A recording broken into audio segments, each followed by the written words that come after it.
And welcome everybody to day 2 of the Reset, Reclaim and Realign Summit. We are so honored to have you all with us today.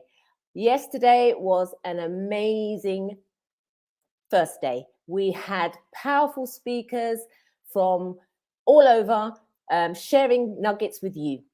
I'm your moderator, Marcia McLeod. I'm based here in Abu Dhabi and I've been here for 22 years.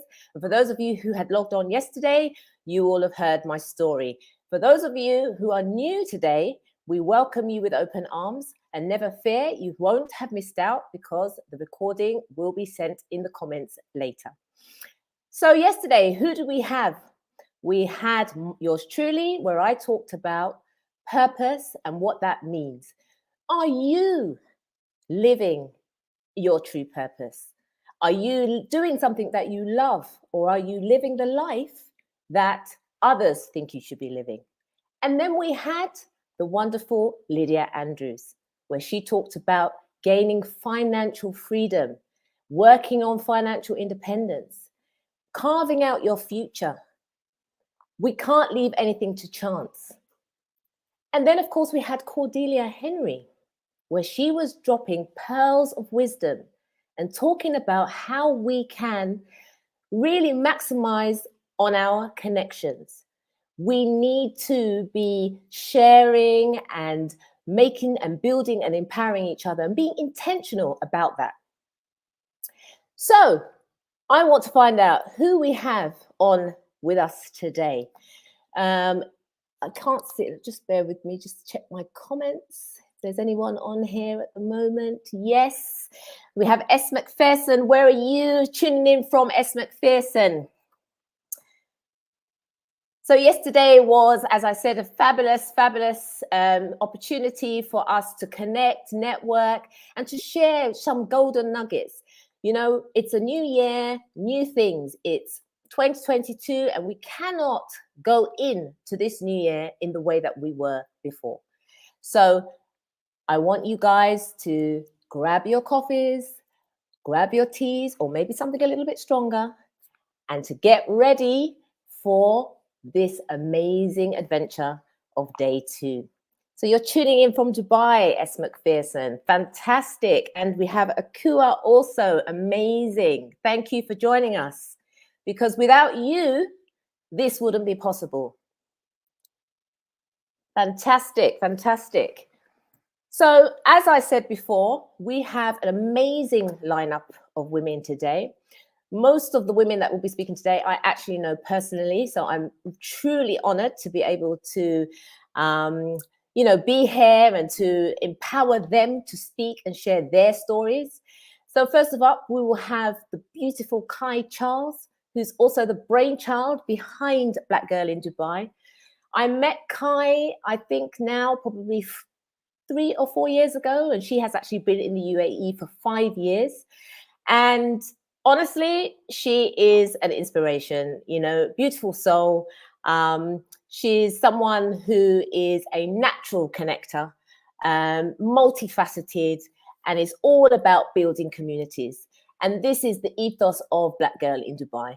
We're here to connect and to build as a community.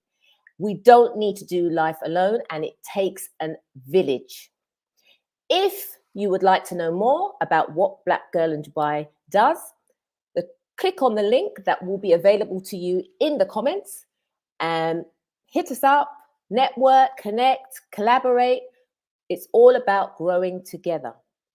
We also have the amazing Akua, aka Teresa Powell, who will be sharing her story of how she's gone from CEO of, or not CEO, she's gone from employee of a major corporation to CEO and founder of her own company.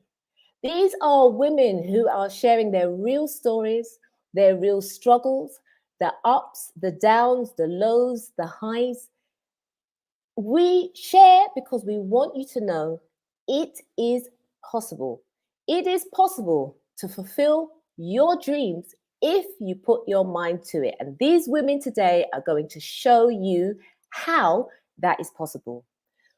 Then we will have the amazing, energetic EJ, who I too have had the pleasure of working with, where she works with people for them to be able to share their voice, where she's able to empower you to share your story in ways that make it possible for you to feel that, you know, you have something to offer to the world. So I want to ask, can anybody tell us why you're here today? What is it? What is it you're hoping to gain from today's session? Any comments here? Okay. Hi, Gloria. Where are you tuning in from?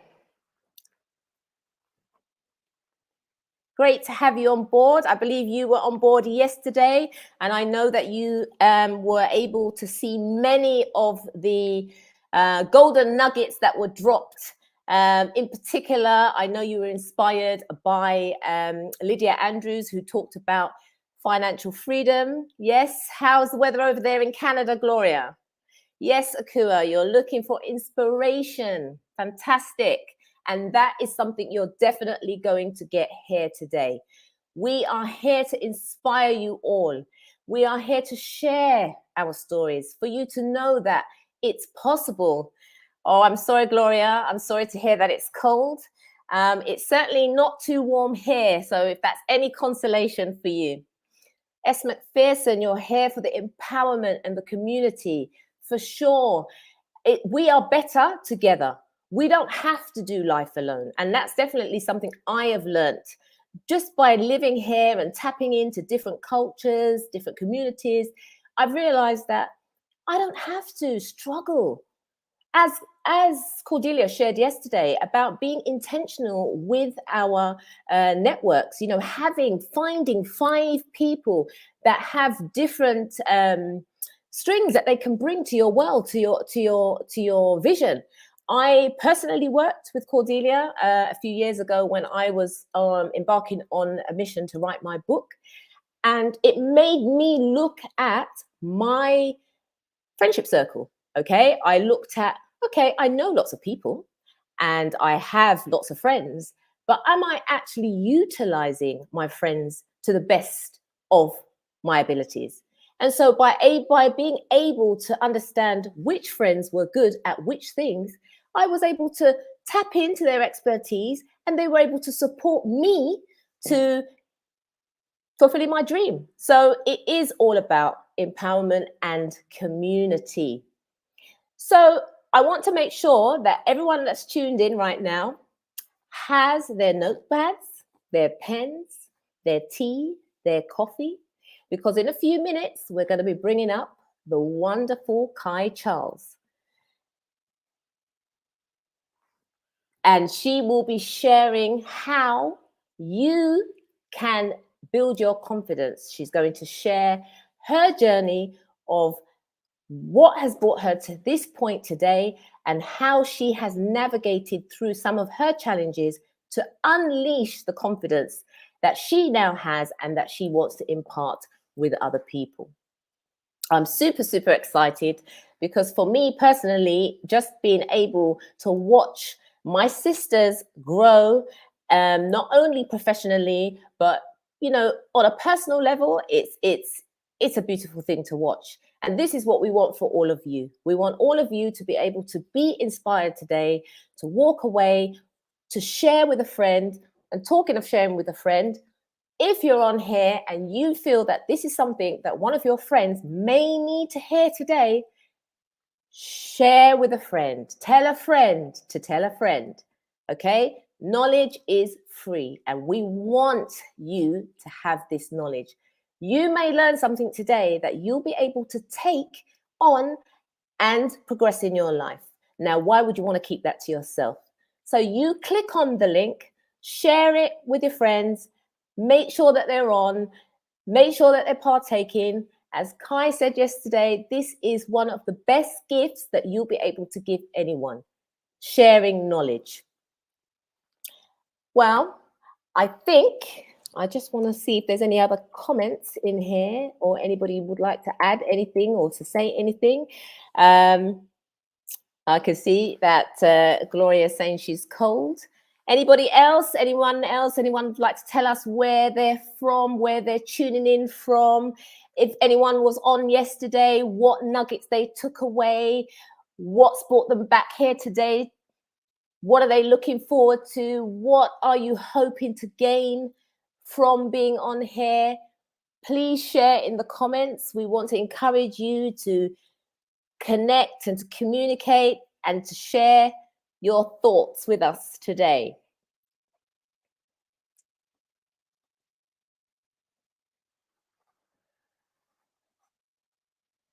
Okay, so I think we are probably just about ready to bring on the beautiful Kai. As I said before, she is a pillar of the community. She has been here in Dubai, in the UAE, for 5 years, and she is moving mountains. She's an inspirational speaker. She is an author. She is a podcaster. She is a woman of many talents, and I'm truly honored to call her my friend. So, on that note, we're going to hand over, and Kai is going to share her story. Kai is an entrepreneur, mentor, speaker, and motivational author of self-help workbook, I Am What I Say I Am. Through her own personal journey of self-discovery, evolution, and experience in business and music as a Black female, Kai uses her voice to serve the world and empower people to show up as their true selves, as a proclaimed self-love advocate. As part of the UN's Decade Initiative to recognise people from the African diaspora from 2015 to 2024, Kai was nominated for the top 100 most influential people of African descent in 2020. Born and raised in London, now based in Dubai, the creative and businesswoman has been carving her path in business, passion, and serving her purpose to help women discover the best version of themselves. As the creator of Reclaim Your Power, a self-confidence course created to overcome self-doubt and live life to your true potential. Her contagious aura and business acumen can be seen both on and off the stage in her business and creative endeavors, such as hosting over 700 events in the UAE or empowering the Black and African community and businesses through platform Black Girl in Dubai. Connecting, entertaining, hosting, and speaking to audiences of all sizes, Kai has built on her intentional international experience with clients and unique venues. Connect with Kai and you will learn how to uncover your strengths, use them to serve the world, and build your confidence to go after the life you want.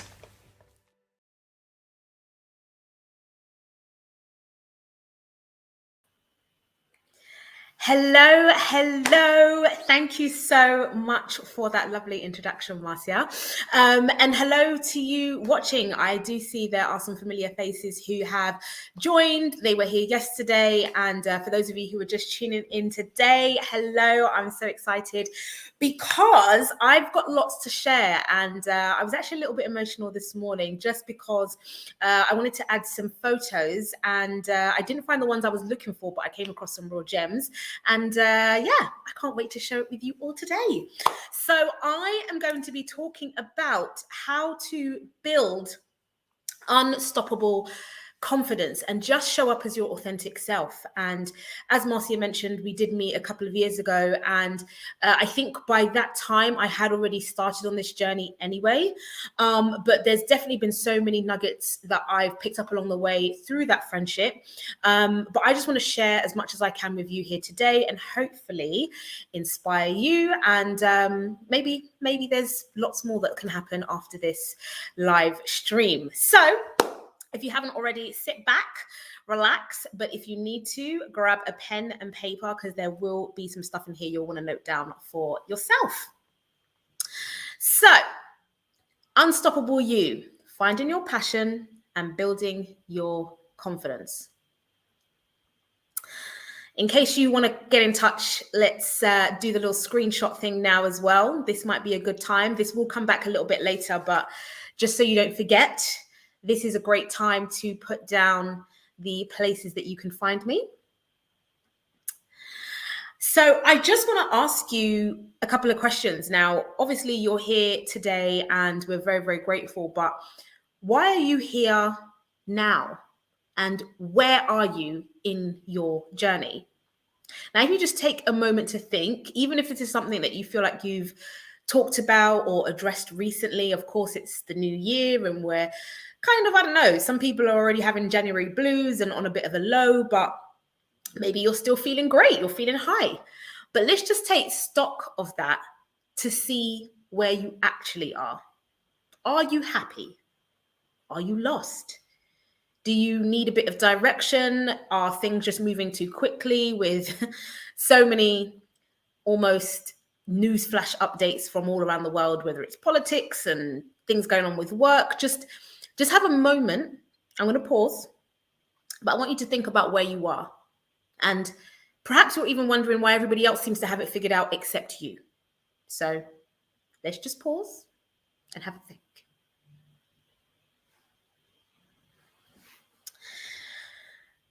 Now, I want you to think about where you would like to be, okay? So if you're happy and you're in the space that you want to be, that is fantastic news. Well done. Congratulations.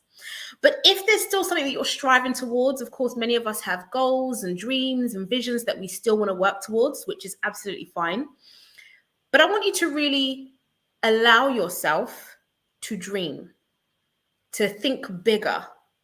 Yes, I know there is a busy, noisy world outside, but just for this moment, you're going to take this time for yourself and imagine maybe that house or that car or, I don't know, that relationship maybe. What is it for you? Just think of all the possibilities and what you'd actually do if money was never an issue, okay?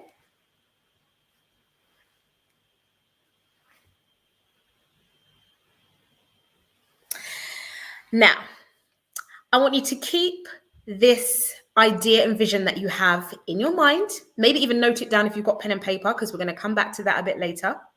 But I want to tell you a little bit about me and link it all back to you, because there is a process and a reason to why I'm sharing the way that I am. So who am I? As you saw on the earlier slide, my name is Kai Charles, and I am a speaker, I'm a mentor, and an author. Actually, yes, I'm an author now. Still don't believe it myself sometimes, but I do wear many hats. And when I was much younger, I didn't really know a lot of the things that I was capable of. So I'm going to take you back to right now. I'm based here in Dubai whilst we're live, but I want to take you back to about 5 years ago when I just arrived here. So as you see this nice glitz and glamour music hall venue, this was the very first place that I was fortunate enough to perform in when I first arrived here. So you think I get off the plane, my cousin and I came together with literally nothing but 2 bags and hope. So 2 suitcases. She actually had a box of stuff because she's also a yoga teacher. But that's it. No job. No accommodation. And I'm laughing now, and I was very excited at the time, but honestly, it was not an easy journey. But I had this vision of wanting to be able to sing and be paid to sing. And I left everything that I knew in the UK behind to come and do that. Of course, I see the Burj Khalifa and the glitz and the glam, and of course, music venues like this, where there was about a 16-piece band at the time. So these big curtains open, and as they open, and the stage is huge, as you can see, I'm tiny in the middle. My heart is racing so fast, and I'm thinking to myself, I have to literally sing. These people on the other side are waiting to hear me. Now, yes, I did have some confidence to, of course, leave everything behind and get to this point here. But as the curtains are opening, I'm thinking about all of those things that I used to do when I was younger, playing with my sister, You know, let me introduce you actually. This is me. This is little Lee. And I'll tell you more about the Lee later. But this is little Lee, bubbly, smiling, wanting to share love and make up, you know, stories and things in my head and play them out with my sister and sing in the front room and annoy the whole household. But this was me. And there were so many things flashing through my mind from, you know, going to university when I, of course, got much older from this photo. You know, I'd followed all the right paths. I'd done all the right things. I had, you know, listened to parents. And I'd done so much of, I think, what everyone else wanted to do. But I come back to photos like this and I just see the smaller little child in me that was just wanting to share, wanting to be happy, wanting everyone else to be happy. And being on that stage and having these flashbacks and remembering all those times where I used to be practicing at home and, you know, the groups that I'd got into as a child, and then, you know, through talent shows at school and university, literally it's, you know, just flashing through my mind. My palms were sweaty, my mouth was dry, supposed to be hitting these notes. It reminded me of times like this where I was still trying to figure things out, when I wasn't sure, when there was a lot of other things going on, where I was doing a lot of the things that people wanted me to do because that's what they said. I did the university route. I left there and got a job in retail, which was my part-time job throughout university. But after I finished my 3 years, you know, it was a great idea to just go full-time. You know, I was encouraged to be a manager. So this is me actually at a party as a senior manager. And I clearly do not look very happy. I think I thought I was striking a cool pose there. But when I look at pictures like this of my earlier teens and early 20s, I can see the vacancy behind my eyes. And I don't know if that's familiar for any of you guys. When you look back at any of your old pictures, you can kind of get a sense of where you were at that time. But that's what I see in this. So back to Dubai, you know, I sing for the people, they love it, and I'm on this journey, and I was fortunate to have some friends who came out and joined me. Again, even in this picture, I was very early in my journey, but they jumped in the plane and was like, we're going to come see you, we're going to come and visit. So I think I was like 2 months in. And everything was new. You know, I can walk to places like, you know, the Burj Khalifa and take all these glamorous pictures, and I was in new surroundings. I had new and old friends hitting me up, you know, wanting to meet and do all kinds of things. But I was just throwing myself into new opportunity. And I found a new relationship.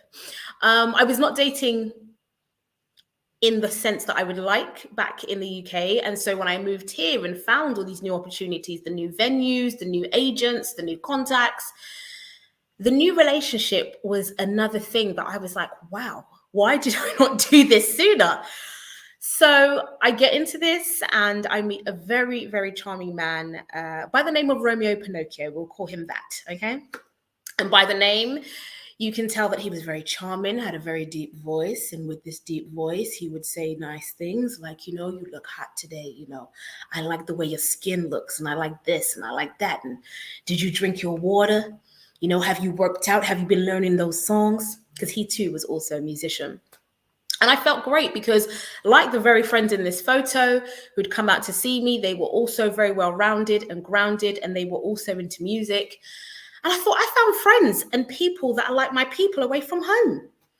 So I got deeper and deeper into this, moving very, very fast-paced. And for any of you who are in the UAE, especially Dubai, you know how fast-paced the city can be. But it wasn't long before some of the things he was saying started to irk me or left me questioning. And generally when I would challenge it, you know, sometimes it would be a passing comment, but then there would be times where he'd say things like, are you wearing that? Now, it wasn't before long that even when I was challenging things, there were rumors swirling around about some of the musicians and people that I hang out with, and the rumors about other women I then found out were true, things that I naively believed or followed in many circumstances were either not true or fabricated, and just so much of what he said was literally stuck and ingrained in my mind. And I'd gotten to this point thinking, my gosh, I've come all the way to Dubai. I've got friends and family like this who are so rooting for me. They want me to win. But I have not come all this way to get into a relationship with somebody that's not even respecting me to give me the truth like I thought the people that I have back home and the connections I thought I had made. And so I got into this kind of, I now know, depressive state. At the time, I didn't really realize that, but I wasn't really leaving the house unless I had a gig. And I was just thinking, there were so many things he was saying to me that kept on playing over and over again in my mind. And I couldn't work out the real from the fake. And it got to a point where my cousin, who's doing her yoga, would go out at, 5, 6, 7 a.m. for her clients and come back at 3, 4 in the afternoon and see me sitting in the exact same place, hadn't moved, hadn't really done much for the day, but the day had just sort of gone by. And she would say things to me like, babe, have you eaten? You can't let this guy get the better of you. But actually it become my world because I wasn't really making friends outside of music and outside of the music circle. What was I? Who was I? And I'm just thinking, I'm giving so much to him. I'm giving so much to people. I've given so much to even some of the gigs that I thought I was going to get called back from. And so many things I felt like were just coming on top of me. Why did I even come here in the first place? Yes, I thought I could do music and this and that, but I've come all this way, spent all this money. I'm in this glamorous city and I'm still in the same position.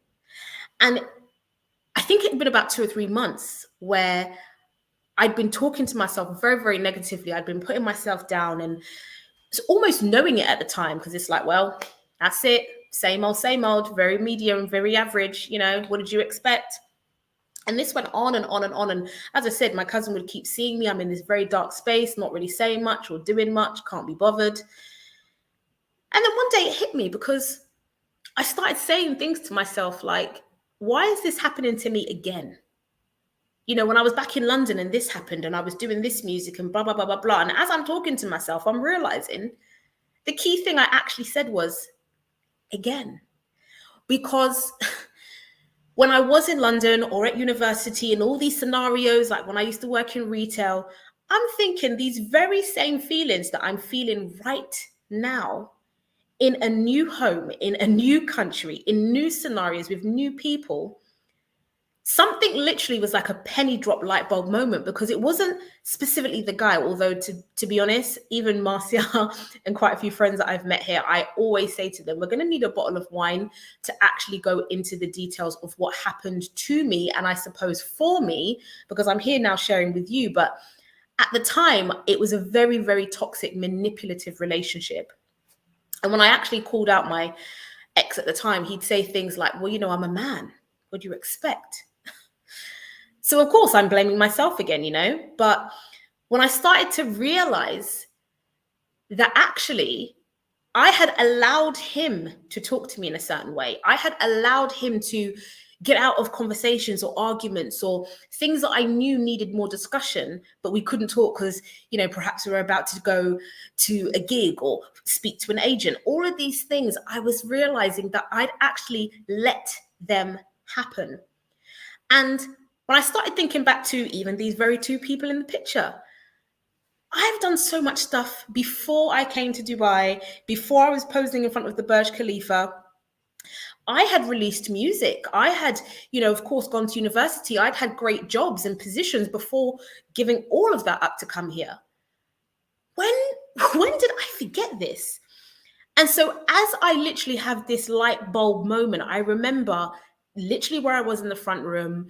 It was pretty much dark as the sunset had gone down and I hadn't switched the lights on. But I jump up and I go into my bathroom and I start writing down, getting a little bit choked up here. But I start writing down the things that I'm remembering on my mirror. Because I'm saying, you are beautiful. You are amazing. You are talented. You can do this. You can do that. I'm reminding myself of all of those things that I had done, the company that I had. And I was angry at myself for a little bit because, of course, I had allowed his voice to be so much louder than my own, along with everybody else's. And then by the time I realize, and this excitement comes in me and I'm writing all over my bathroom mirror, I'm like, how did I even get to this point? When did I forget this?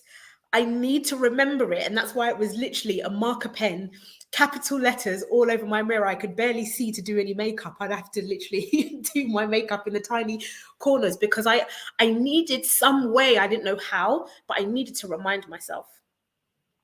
And so from then on, as you can see now, I was passionate, and I started going out again. My cousin, of course, is encouraging me to go out, and I go out and I start meeting people and telling people at my gigs, they're listening.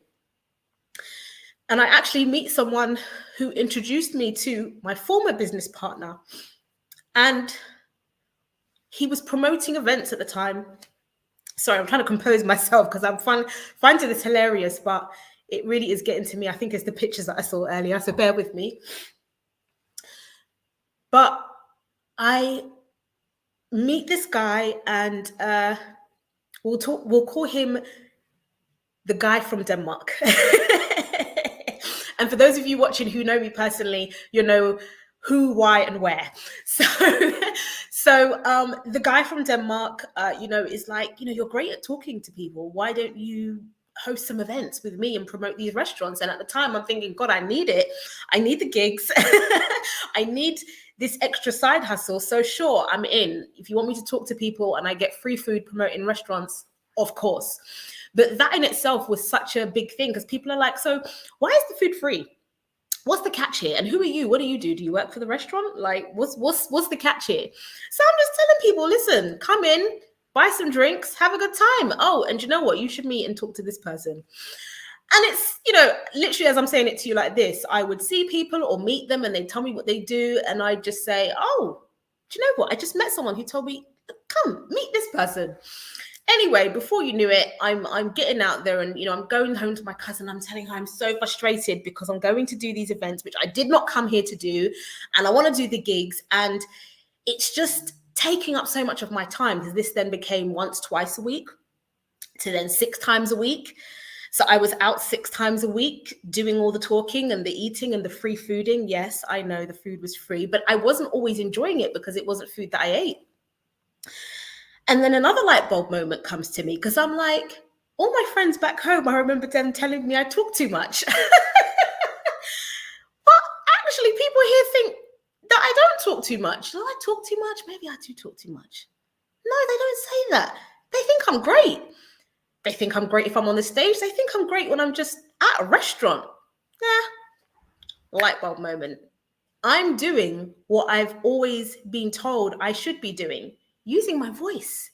And it didn't have to be on a stage. I didn't have to be beating myself up, wondering why I hadn't written another song or released another track or put out another video.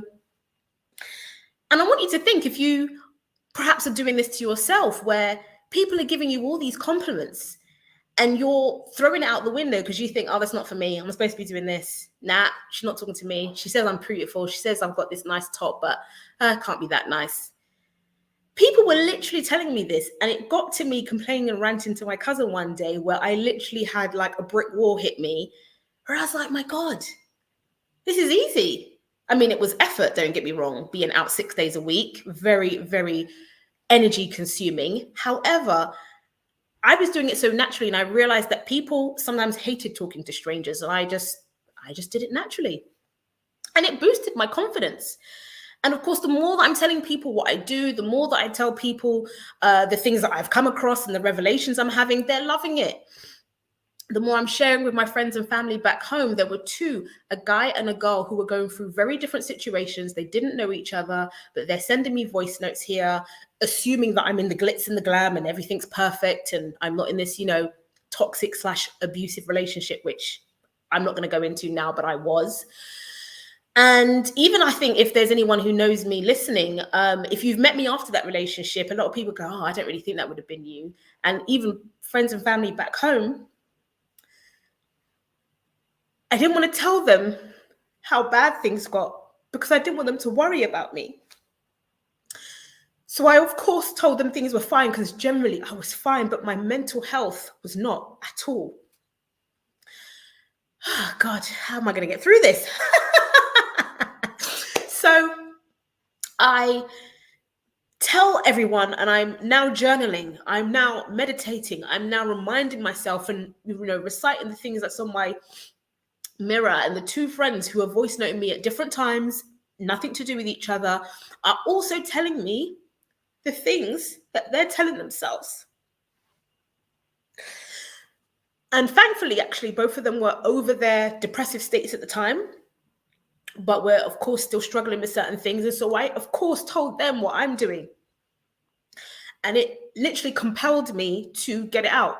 So I'll tell you more about that later, but I had to end up getting that out in a physical way that people can also use and have a tangible resource, so that they're not also going through the same thing. Because I think sometimes as women, we assume that men are not going through this, but actually suicide rates for men are ridiculously high, and they don't speak about things, especially in the Black community or even Asian community.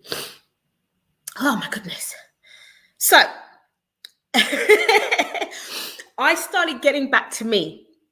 So as you can see earlier on the picture where I'm in the grey dress, I didn't really figure out the hair and the outfits or whatever. Some compliment it, others, again, I can see in that I'm not really 100% confident, but it starts, and I'm, of course, remembering all the things from before.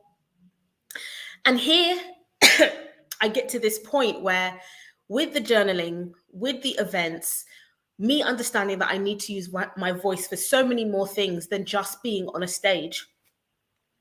Telling so many people and realizing the chain effect and triggering new ideas and inspiration for them actually made me come and do things like this today, because I realized that if we don't share and if we don't talk, you know, for most of my life, I've been told that I talk too much.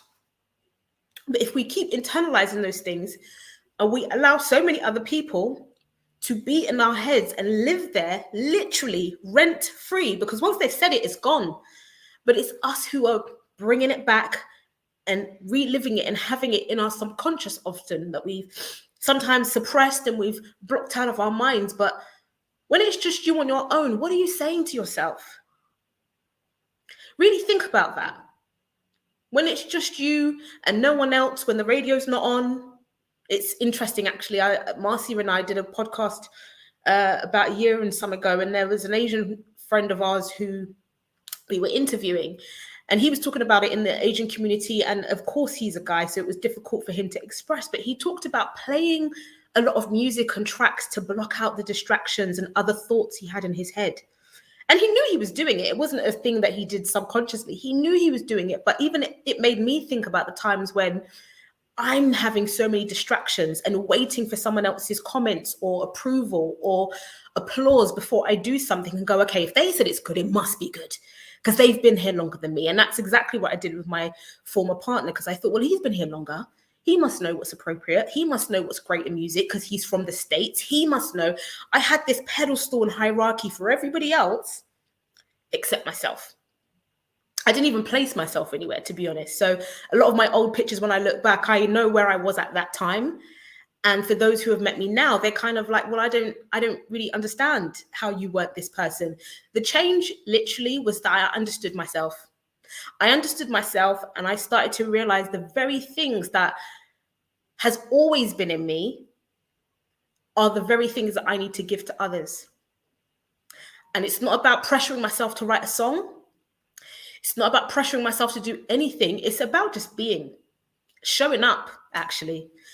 And showing up to those events 6 days a week, sometimes 7, that was part of it. Being me. Sometimes people will come into the events to see me, not as my friend, but they came to see me because they liked my energy. And I still didn't really understand that for a very long time afterwards. But then I would get it because I'd come home so drained, even when I hadn't spoken much, even when I hadn't done much. It was the energy and the presence that people were coming for. So here in the UAE, I have been on stage. I have been fortunate to speak at things like Sharjah International Book Fair, this nice yellow flyer that you'll see there. My mum actually was fortunate to be here just before the lockdown, where I did my very first speaking engagement. And so the list goes on. I've been able to do so many things, but coming to a new place, but being faced with the exact same emotions and situations as before, triggered a growth in me. And I had to go through a toxic relationship to have that moment. But I'm sharing this with you because it doesn't need to take a toxic relationship. It doesn't need to take a tragedy. It doesn't need to take a redundancy. It doesn't need any of these things, which, in my opinion, I've had redundancy happen to me actually twice, and I loved it.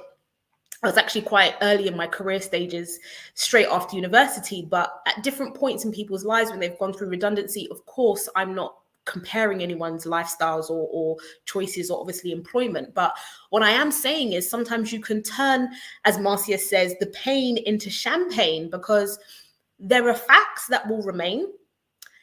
And at the end of it, you have to have the relationship with yourself and what's going on in your mind to rise above it.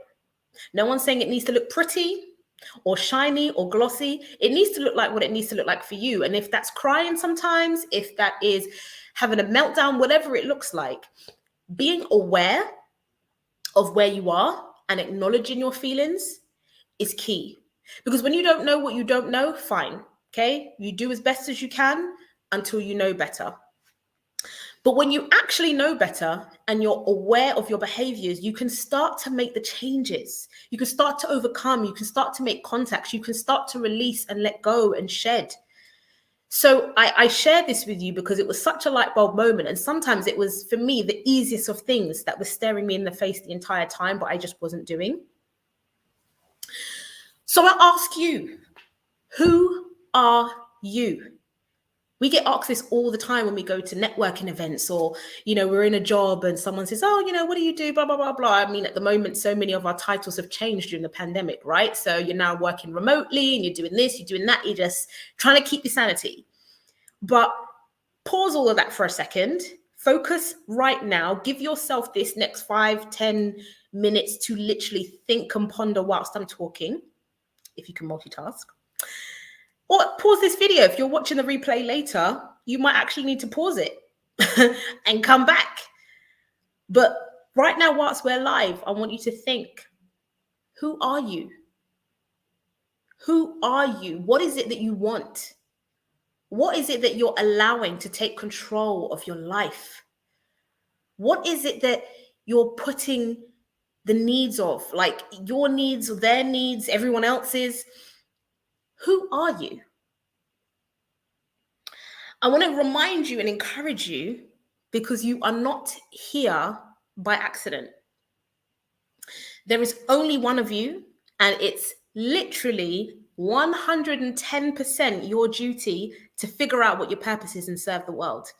And when I say your purpose, it's not this grand thing that you uncover one day with, sparkles and glitter. Sometimes it is the literal thing that all your friends and family have been telling you you're great at, and you've shrugged it off. If you don't enjoy it, 100%. But if you enjoy it and you're not doing it, absolutely, you owe it to yourself to figure out what that is. No one on this earth, literally, is you.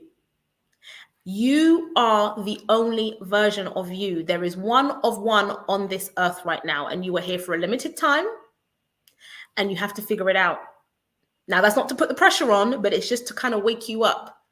And maybe you already know and you think, well, I'm doing my purpose, it's fine, blah, blah, blah, blah, and there's still things you want to work on. Okay, cool, that's great. But as one of my friends like to tell me, she saw the upgrade of me going from 1.1 to version 2.0. And I think it was in the transition of coming out of that relationship. But she said I came back and I was very sharp. I kind of put a lot of barriers up, but I think at that time I was also like, I don't have time to waste. I don't want to let certain people in. But she saw a transition in me. And more recently, I've been told I've now upgraded to version 3.0.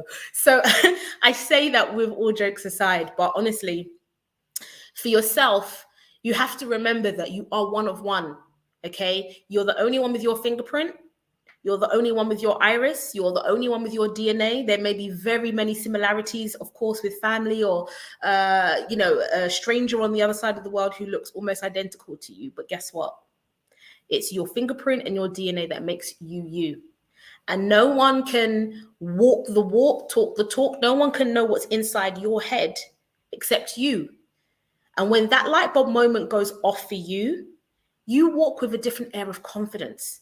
And I think that's what a lot of people started seeing in me. They started understanding that because I just got it. And there wasn't this efforting to be or to please and to try to, I just was like, oh, I can just be myself. And if you like it, great. If you don't, okay, I can't help you, but great. Like, do you? And that was such a weight lifted off my shoulders. And I implore you to think about that and know that about yourself as well, because you are amazing. You are great. You have so many talents and you have to share them, because I hate to break it to you, but your gifts are not for you. They're given to you and they belong to you. So you are the one who have to actually use them, but they're for the world. And when people say that, like, go out and be great in the world, it's like, oh, it sounds a bit fluffy, but literally you're supposed to be serving the world. And so if you're out here with anxiety and thinking, but oh my God, and this guy, I spent months inside worrying about the dude, literally. And I used to get quite frustrated and angry, and it was be a definite triggering point. So I know I've worked very far from that because I can laugh now, but I was not laughing literally for about a year. People would speak to me and I was very tense, and they'd go to hug me and I'd be like, hi. I was so closed. So I'm much more open now, but I honestly share this with you because I want you to know that you have to be you, and you have to go out and share with the world, whether that's one person, 100 people, or 1 million people. You can't get in your own way and block your own blessings. So I want to remind you that you are enough, okay? If you haven't seen the tears and that's not convinced you, I want to remind you, honestly, you are enough. You might not feel like it on the days where maybe your hair's not done, your makeup's not done, you haven't got that suit on, whatever it is, you are enough, okay? Now, I'm very aware of the time here, but I just want to touch on a couple of things before I close and get you to think about another thing. How many thoughts do you have per day? Just think about that. Maybe 1,000, 2,000. I mean, you might not know the actual number, but I'm thinking of the average general. What does the average person have? Okay. Well, the average person has a staggering 12 to 60,000 thoughts per day. Okay. And as fast as my mind runs, I can believe that, because I'm like, well, it explains why I'm so tired a lot of the times. But seriously, if you see the middle part where it says 80% of them are negative thoughts.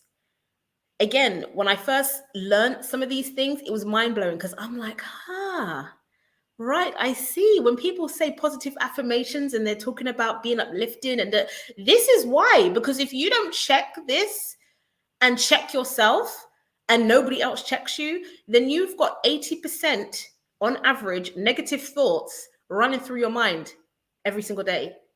Do you know how exhausting that is? It's very exhausting. And that is why at times you can have the anxiety, the depression, the worry. So many things that are going on in your mind, and it's busy, and it's busy, and it's busy, and it's busy, and it's busy, but you're thinking, I haven't done much because I've been on the sofa. Yeah, because you're draining all your energy with negative thoughts. So you've got to learn about ways to change that up. And so, as I shared with you earlier, I put a course together and a book, which I'll touch on later, to help people overcome, because there are different ways that I realized I was getting back into old habits. And now I'm much more self-aware. But at the time, I couldn't really understand, how did I get back to square one? Like, what's going on? But I developed a framework which looks at things like reflection and asking yourself the difficult questions like I've been doing throughout here, and then taking accountability and responsibility for it, going into releasing it, rounding that off, having routines and things in place. You don't have to write on your mirror like I did, but whatever it is that makes it work for you. These are the kind of things that we look at, and then we refine it. And it's called the Reclaim It Your Power cycle. So I'm not going to get too much into that. But as I mentioned, we reflect a little bit. And then we work together. It's a group coaching course. So we work together to kind of empower each other and understand, okay, what is going on? What are the things that I can actually control? And what are the things that are definitely annoying, pressuring, depressing, triggering, etc. But these are the things that I cannot change. And here's possibly what I'm going to do about it.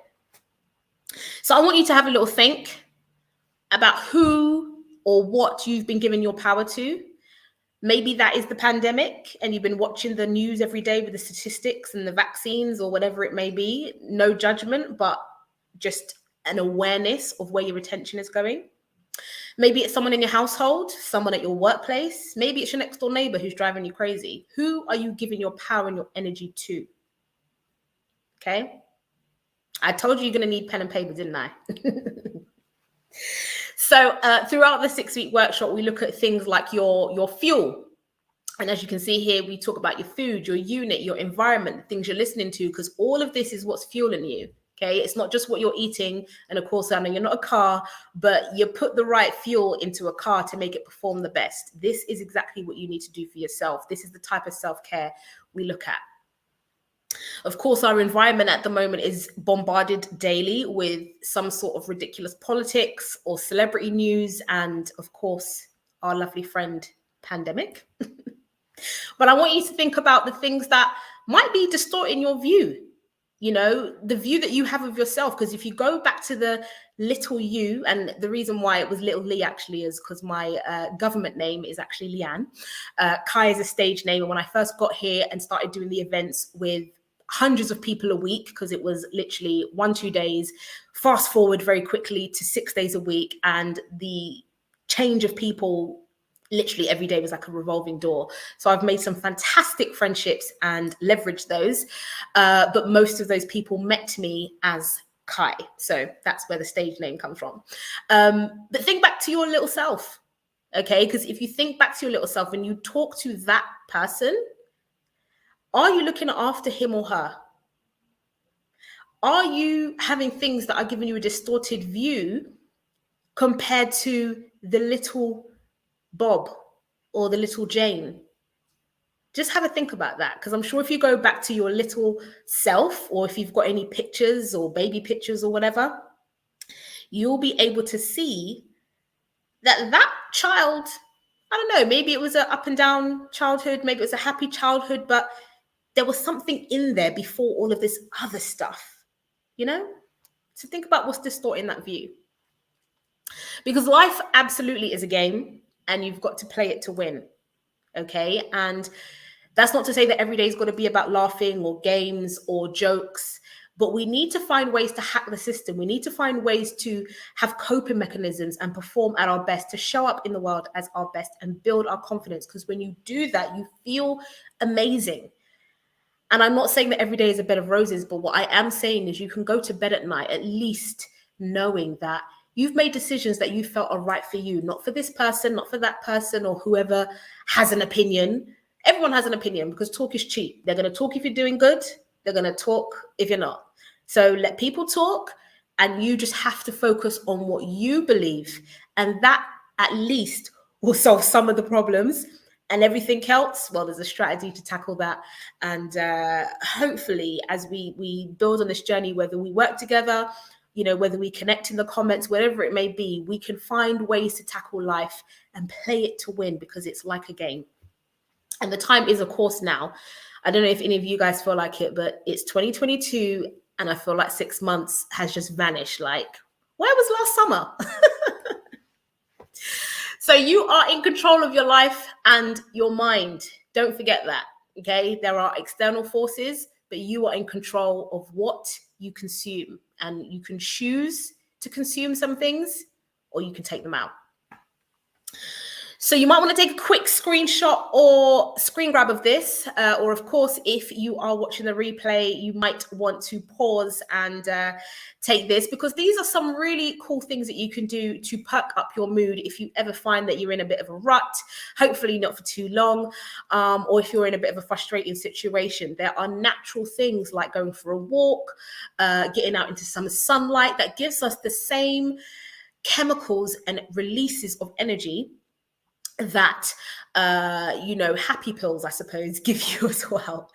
So without taking any kind of medication or any kind of additional substances, there are natural things that you can do to make yourself feel great and to check in with yourself and just know how you're feeling and get back to it really quickly, as opposed to dwelling for days on end. So I just want to let you know that comparison is the thief of joy, by Theodore Roosevelt, one of my very, very great quotes there that I love. So I always use one of these in my presentations. And I just want to remind you to listen to yourself, listen to your inner voice, take advice from yourself, take advice from others, of course, but definitely have it with a pinch of salt, because you are in control of your life and of your mind. And when you do that, you build so much confidence. Daily, the self-development that you'll be on is not a one-time thing. It's a constant practice. And the more that you do that, the more that you go forward, you will learn to love yourself and just be and show up.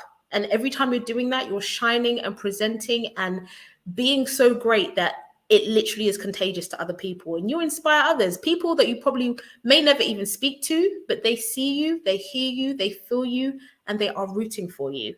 Okay. So as I touched on earlier, I do have a group coaching course coming up, and it is called Reclaim Your Power, with the framework that I mentioned. The program is all about tapping into your greatest self. And some of the tools that I worked on and shared with my friends was looking at your strengths and understanding where you're at. That's actually a self-assessment that I do at the end of each year, to be honest with you. So I look at my strengths, my weaknesses, opportunities and threats. As you know, some of you might be familiar with the SWOT analysis, which is not just for business. You can do it on yourself. And there's some other tools like writing on your mirror, which you don't have to do. But there are definitely some very, very powerful ones that I talk about in the course. And we do it in a group so we can learn from each other and mirror each other as well and be vulnerable and open together. You're not alone.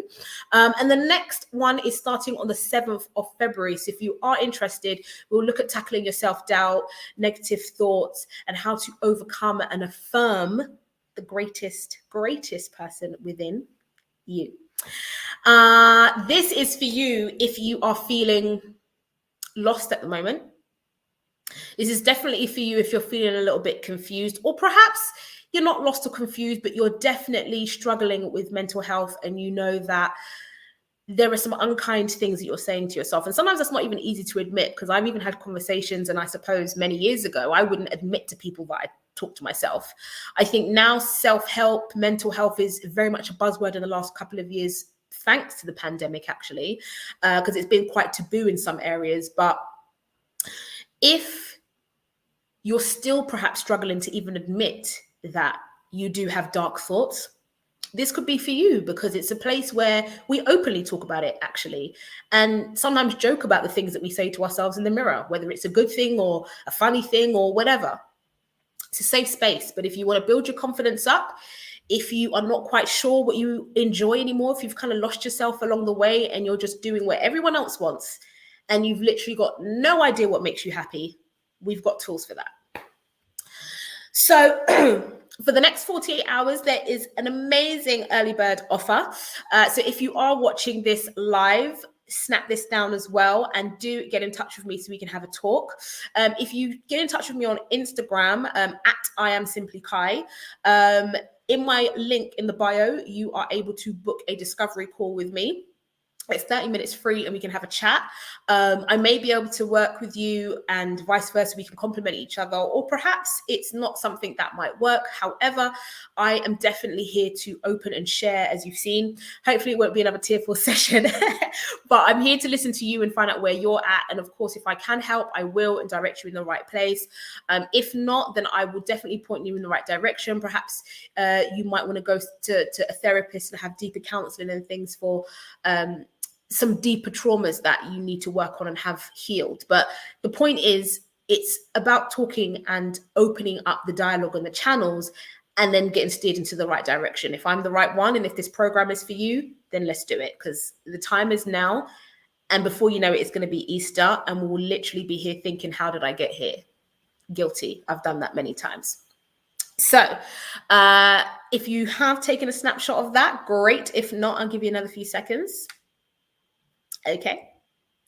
And the tools that I have spoken about, some of them are in this self-help book, because when I did actually start to uncover my amazing talents, I had some very supportive friends who, of course, are going to be in your environment.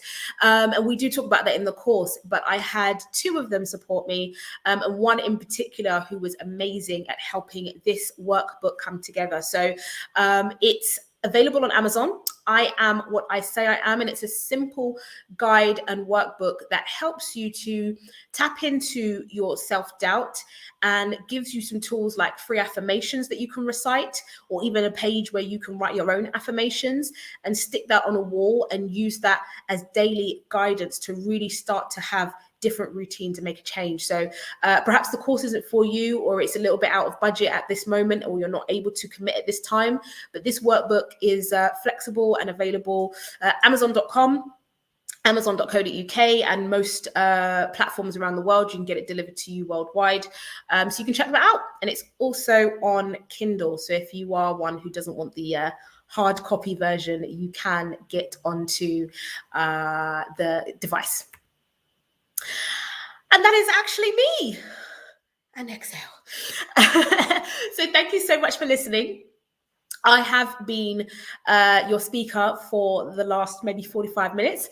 And my name is Kai. I am here to help. I'm here to share. If you've got any questions, please get in touch. You can see my website and all my handles there. Instagram, you'll find a ton of inspiration and reels and guides also to help you. But please do drop me a comment or a DM and let's start the conversation. But if you are ready now, click the link in the bio and connect with a discovery call. It's free, it's 30 minutes, and let's see how I can help. Oh, and take a picture if you need this. Thank you so much, Kai. I think you literally had us all in tears. I've got my tissue here. And this just goes to show, doesn't it, that this is something live. And you know, I have watched you through your journey, and I met Kai probably when she had already arrived at a point where she was beginning to understand her power and who she truly is. And so for me to watch you today share your story with emotion, this just shows the realness. So I personally am super duper proud of you. You know, it's nothing to feel embarrassed about, because at the end of the day, this is real. This is what we do. This is real. This is not staged.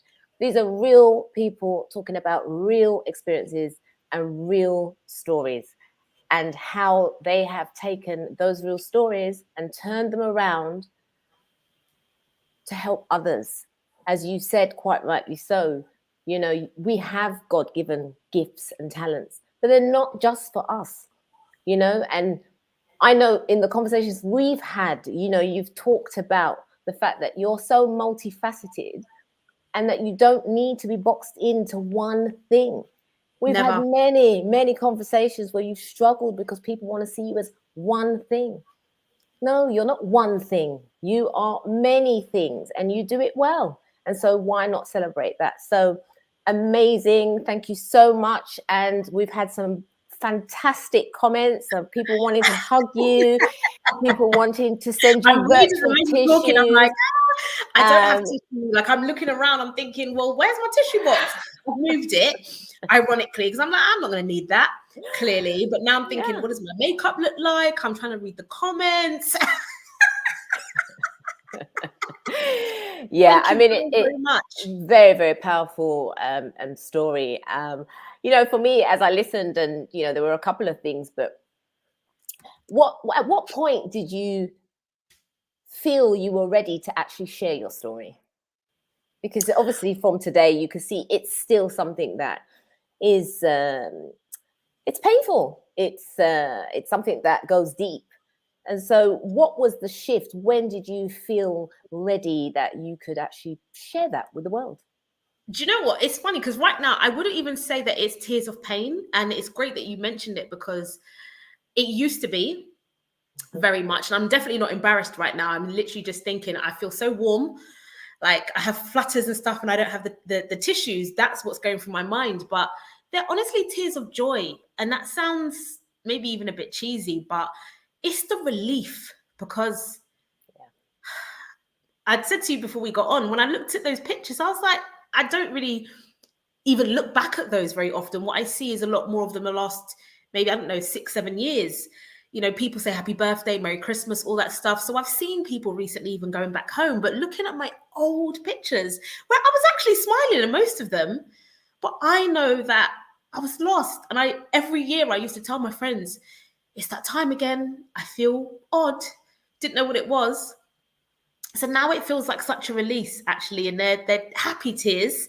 And I'm also trying to remember what I'm saying. I'm thinking next slide, but it's good. It's good because I know that whatever happens today, if no one was to contact me on Instagram or whatever, someone watching this today or next week got what they needed to get. And I think that's kind of what's kept me going, because I used to get so down on myself before and go, okay, great. Well, I'm not good then. Yep, no one booked, or, you know, I didn't get that gig. Yeah, I can't sing. 100%. Like the drastic levels of, you know, beating myself up were ridiculous. And I can say it now, but I would never admit it to people before. And I think I even got a bit emotional realizing as well that there probably is a family member watching this. And they're, of course, going to think that I was always okay, because I always insisted. And I was never starving and all of those things. But you know what it's like. We're abroad. You don't want your friends at home to worry. Everything actually is okay. But is it? Because the lights are on and it looks like everything's intact. But in here is the battlefield, and it's exhausting. You wake up and you're like, oh, I'm here again. And you sleep 100%. And you're not actually getting rest, you know? So it feels great to let it out. Fantastic. We've got a comment here from Dee. She says, totally amazing, Kai. I feel like I've known you forever. Your podcast with Marcia religiously. I listened to your podcast with Marcia religiously and I would tune in. Amazing story. And I did not hold back on my tears. So as you can see, you know, we do what we do because we know it makes a difference. And as Kai has shared today, it's not about people signing up for her course. It's about spreading her voice, making sure that, you know, someone doesn't have to go through what she went through. If she can reduce that pain somehow, then that she's done her job. She's fulfilled her purpose on this earth. So, Kai, I know you have told us how we can get hold of you. So we will drop her details again in the comments at I Am Simply Kai on Instagram. You can connect with her. You can also go onto Amazon to find her book, which is I Am What I Say I Am. And if you want to connect with her to find out a little bit more about her course that will be starting in February, Reclaim Your Power, please do reach out. Thank you so much, Kai. It has been an absolute pleasure. Thank you so much. And I can't wait to speak to you guys some more. Thank you. So coming up next, we have the amazing Akua, aka Teresa Powell. Teresa is also a special, beautiful soul that has been in my life for about 9 years. I actually met Teresa when she arrived in the UAE on the first day. And as they say, the rest is history. I'm super excited for her to share her story with you, talking about how you too can create the life that you desire and dream. She is going to share how she has gone from an employee to the CEO of her own company. So without further ado, I will open the floor to Teresa Powell. Akua, aka Teresa Powell, a fabulous 50-year young female of Jamaican parentage. Her own personal life experiences has inspired her to dare to dream and embark on a life-changing journey from HR leader and coach to founder and CEO of Dreamcatcher Global. Combining over 20 years of human resources expertise with her passion-fueled extraordinary travel experiences, you'll find Akua a unique individual with a unique skill set that serves to inspire people from all walks of life. having travelled to 69 countries across the globe, where her sense of adventure and willingness to step outside of her comfort zone has led her to where she is today. With a passion for people and a love of travel, she became intentional in wanting to cultivate a more purposeful life. Welcome to Dreamcatcher Global, where her mission is to inspire individuals to unleash all the beliefs, behaviours and habits that prevent them from living the life of their dreams. She wants them to emerge from a Dreamcatcher program or experience feeling empowered, unstoppable, focused, energized and ready to take on the next chapter of their lives. Dreamcatcher, helping you to design the life you desire and deserve.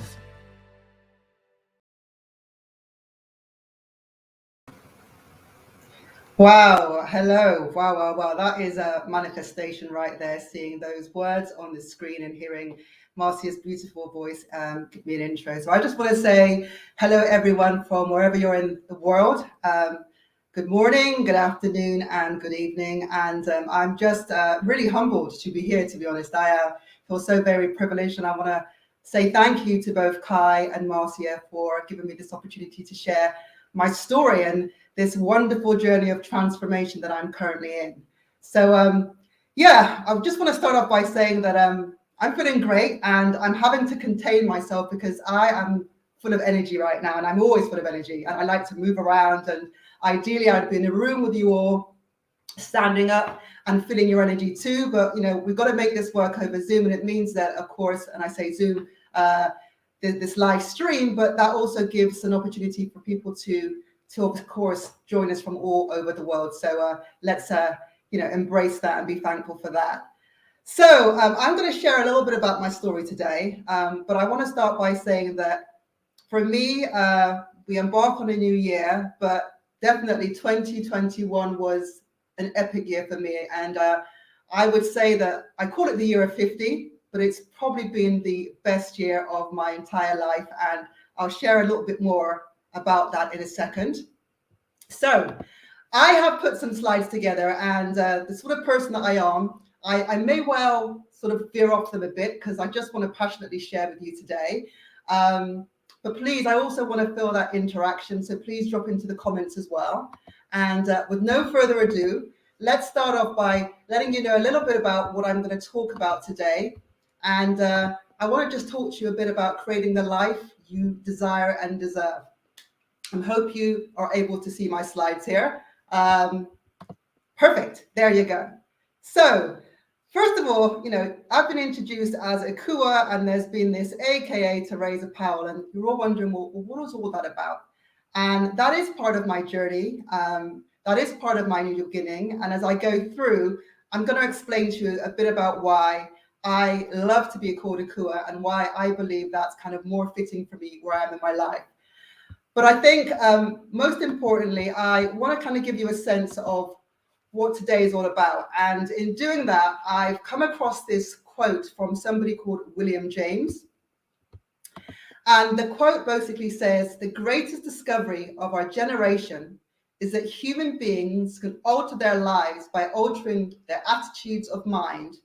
Basically, as you think, so shall you be."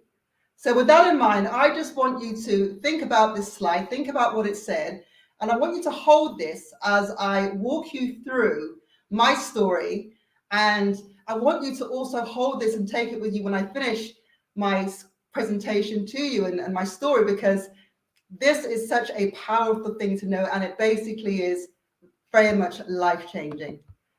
So let's do and talk a little bit about who I am. So as you know, I am Akua, aka Teresa Powell, and I am the founder and CEO of Dreamcatcher Global. And of course, I'll tell you a little bit more about that shortly. I am a neuro-holistic programmer. So in terms of, there's a type of coaching that really is very much based about the brain and your thinking. And I've been certified in that particular method of practice. And I'll talk a little bit more about how that can help transform your life and how that has transformed my life. I'm also a HR leader and a HR expert. But again, there is a story behind that.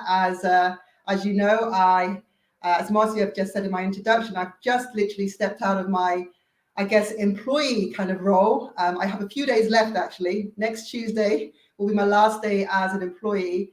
And I move forward with building my dreams, which is Dreamcatcher Global. And then a little bit more about me. Travel. As you can see right there, there's a beautiful picture of me. It's taken probably about 5 years ago, and it was taken in Bhutan, a very small country that is not far from Nepal. It's one of those extraordinary places I visited, and I'll tell you a bit more about those extraordinary places, but that is one of 68 countries that I visited. I say 69 actually, so with that one, it's 69 countries in total. And I'm known for, I guess, disrupting limiting beliefs. You know, we all have stories. We've all lived lives that have kind of come about through our conditioning. And, you know, we have to change that status quo. We have to change that narrative. And I'm all about disrupting. And I'm also known for other things, like helping people overcome fear and break out of their comfort zones. And I'm very much about breaking out of comfort zones. I feel like I've been doing that all my life. And it's something that I do as I move forward in my 50s. I continue to step out of my comfort zone. And I'm also all about empowering people to live a life that they desire and they deserve. And I really want to inspire you, if you're not on that track, how you can go about doing that as you move forward. So just a bit more background, my story. So I am, if you can probably tell, from the UK. And I was born there, and that's where I spent the majority of my life until I came to the UAE. I was born in a town in the west of England called Bristol. And that's where I call home, and that's where both of my parents live at the moment and the majority of my family. My parents are both Jamaican. My mum came to the UK, I think she was around 9, and my dad would have come perhaps around 15. And so they've been here for a very long time. And in 1993, I left Bristol and I moved to London to go to university. Now, I wasn't necessarily planning to go to university. And I think, again, this was about me wanting to step outside of my comfort zone and do something different. So I was actually the first person in my family to go to university. And I've always had this love of travel. And I can recall probably by around the age of 8, a travel show. I don't know if those of you from the UK may well know, but it was called Wish You Were Here. And it was a travel show that I remember growing up. And I remember literally being so enamored by that program. And I would sit, and there'll be other people in the living room, but I was the only one that was giving it my full attention. And I remember that this show that was hosted by this this white woman at the time, that was the only kind of travel show I knew about. And she would take us to all places across the world. I think at the time it was mainly Europe. But I remember just being so still and so focused on this travel show. And I remember to the point where I would sort of almost feel like I was being transported into the TV, right? And I could end up almost smelling things on the TV. So if she was walking through a market where there were spices, I could vividly smell spices. And that was amazing. And so when I went to university, it was only natural for me to choose something that was all about travel. So my first degree was a bachelor's honours degree in leisure and tourism management. From there, a lot had happened, and fast forward to 2012, as Marcia mentioned, 9 years, 1 month ago, and 20 days precisely, I arrived in the UAE. And I think for me, I was always a bit itchy, and so leaving Bristol and going to London for me was a big step, and that was sort of leaving my hometown, leaving my family and stepping out of my comfort zone, although I had family and friends also in London. And while I was in London, of course, I did my degree, but I finished my degree thinking that I was going to get this glamorous job that would allow me to travel the world. And I ended it for a very short stint working in a travel agent. And I just said, this is not for me. I did not do this to send people on glamorous trips while I'm sat behind a desk in a travel agency. So I ended up falling, I guess utilizing some secretarial skills that I actually had and started to do some temping. And through that, I actually fell into HR. So HR was not a career that I chose. I believe HR chose me, and I've been in HR ever since. So it was HR that really took me to Abu Dhabi. And I remember it would have been in 2011, I had decided that I wanted to at least consider living abroad. I think for me, for those of you who live in London, I just remembered being in this rat race. And I remember every day getting on the London Underground, being squashed. And just by the time I got to work, I was just not feeling happy. I'd been squashed on this tube. I had to stand up. It was just hectic. And I remember thinking to myself, there must be more to life than this. I cannot see myself doing this, until I retire. And I remember that year, I actually went to Barbados with my mum. And while I was there, I hooked up with some expats there. And, they would go to the beach after work and, they would have this fantastic lifestyle. So I got back from Barbados. That was about June 2012. And I said to myself, I'm going to give myself 6 months to find a job somewhere overseas. The only prerequisite was that it was warm. I didn't know where I was going to go. But, roll on 6 months later, I landed in Abu Dhabi. And, I took the steps to update my LinkedIn profile. And I remember seeing a job advertised on my profile, on the LinkedIn profile, that was with New York University. They had a new campus that they were building in Abu Dhabi, and they were looking for somebody who was a specialist in employee relations. And so there I am, and here I am. And that was amazing. That brought me here, and that allowed me to see the world through a new lens. That allowed me to meet people from all walks of life. And that also allowed me to do what I enjoy most of, was actually travel.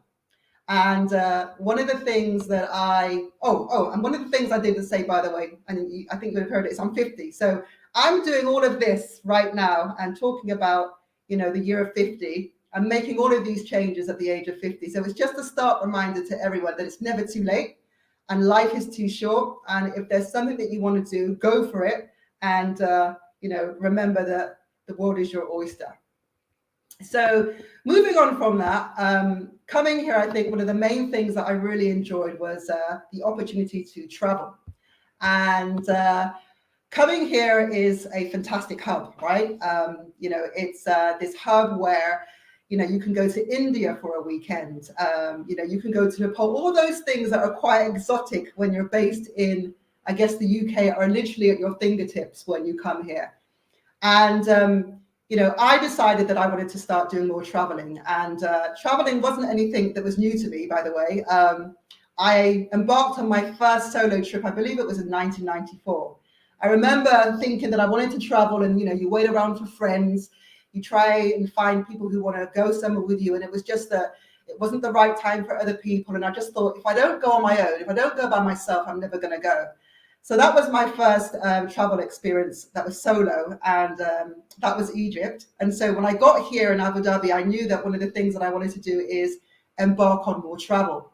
And so what I found myself doing is literally trying to find like-minded people, first of all, and then recognizing that actually I really wanted to travel off the beaten track. And I actually prioritize travel, because people say to me, how have you managed to travel to 69 countries? And you have a full-time job. You have this job as a HR leader. And I basically said, it's about what you make a priority. And so I would take weekend trips. I would use my vacation days very strategically to sort of tag on long weekends and go to lots of fabulous places. And I was also quite intentional about choosing places that I knew I'd be stretched and that I'd grown. So while I love beaches and I like to chill out, I'm also very much into seeking out adventures and also kind of pushing myself.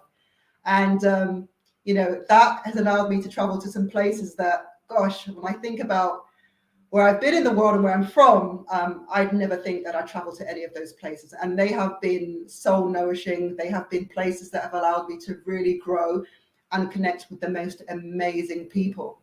So here I am, in the UAE and working for this great prestigious institution.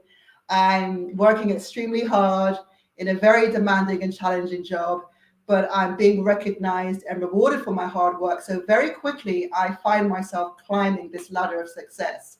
I go from employee relations manager when I first started to assistant director shortly after.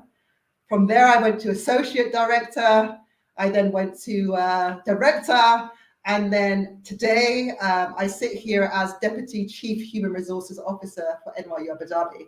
So in terms of, society and everything else, I've done really well. I have a fantastic job. I earn very good money. I'm able to travel the world. I live in a great apartment on an island called Sadia Island.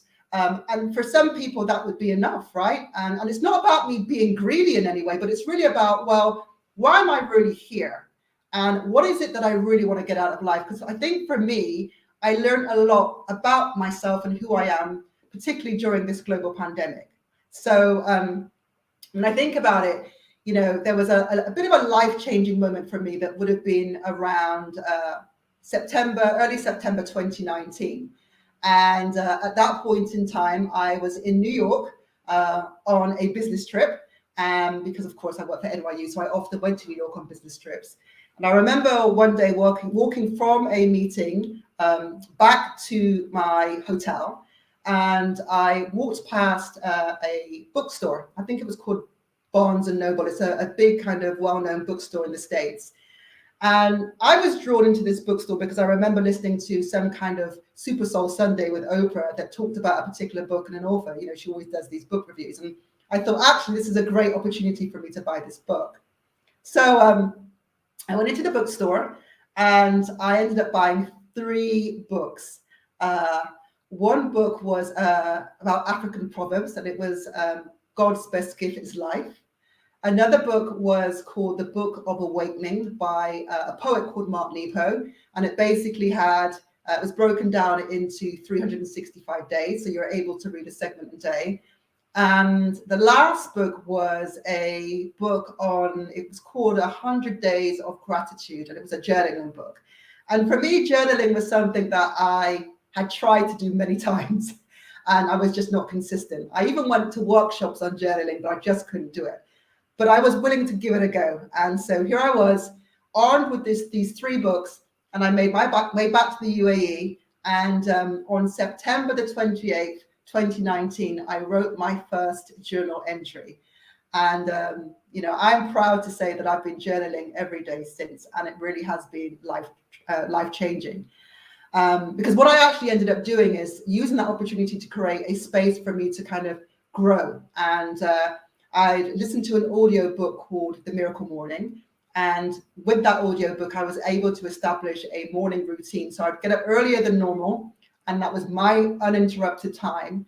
And I would meditate. And I hadn't meditated before, by the way, not very successfully. So I remember downloading the Headspace app.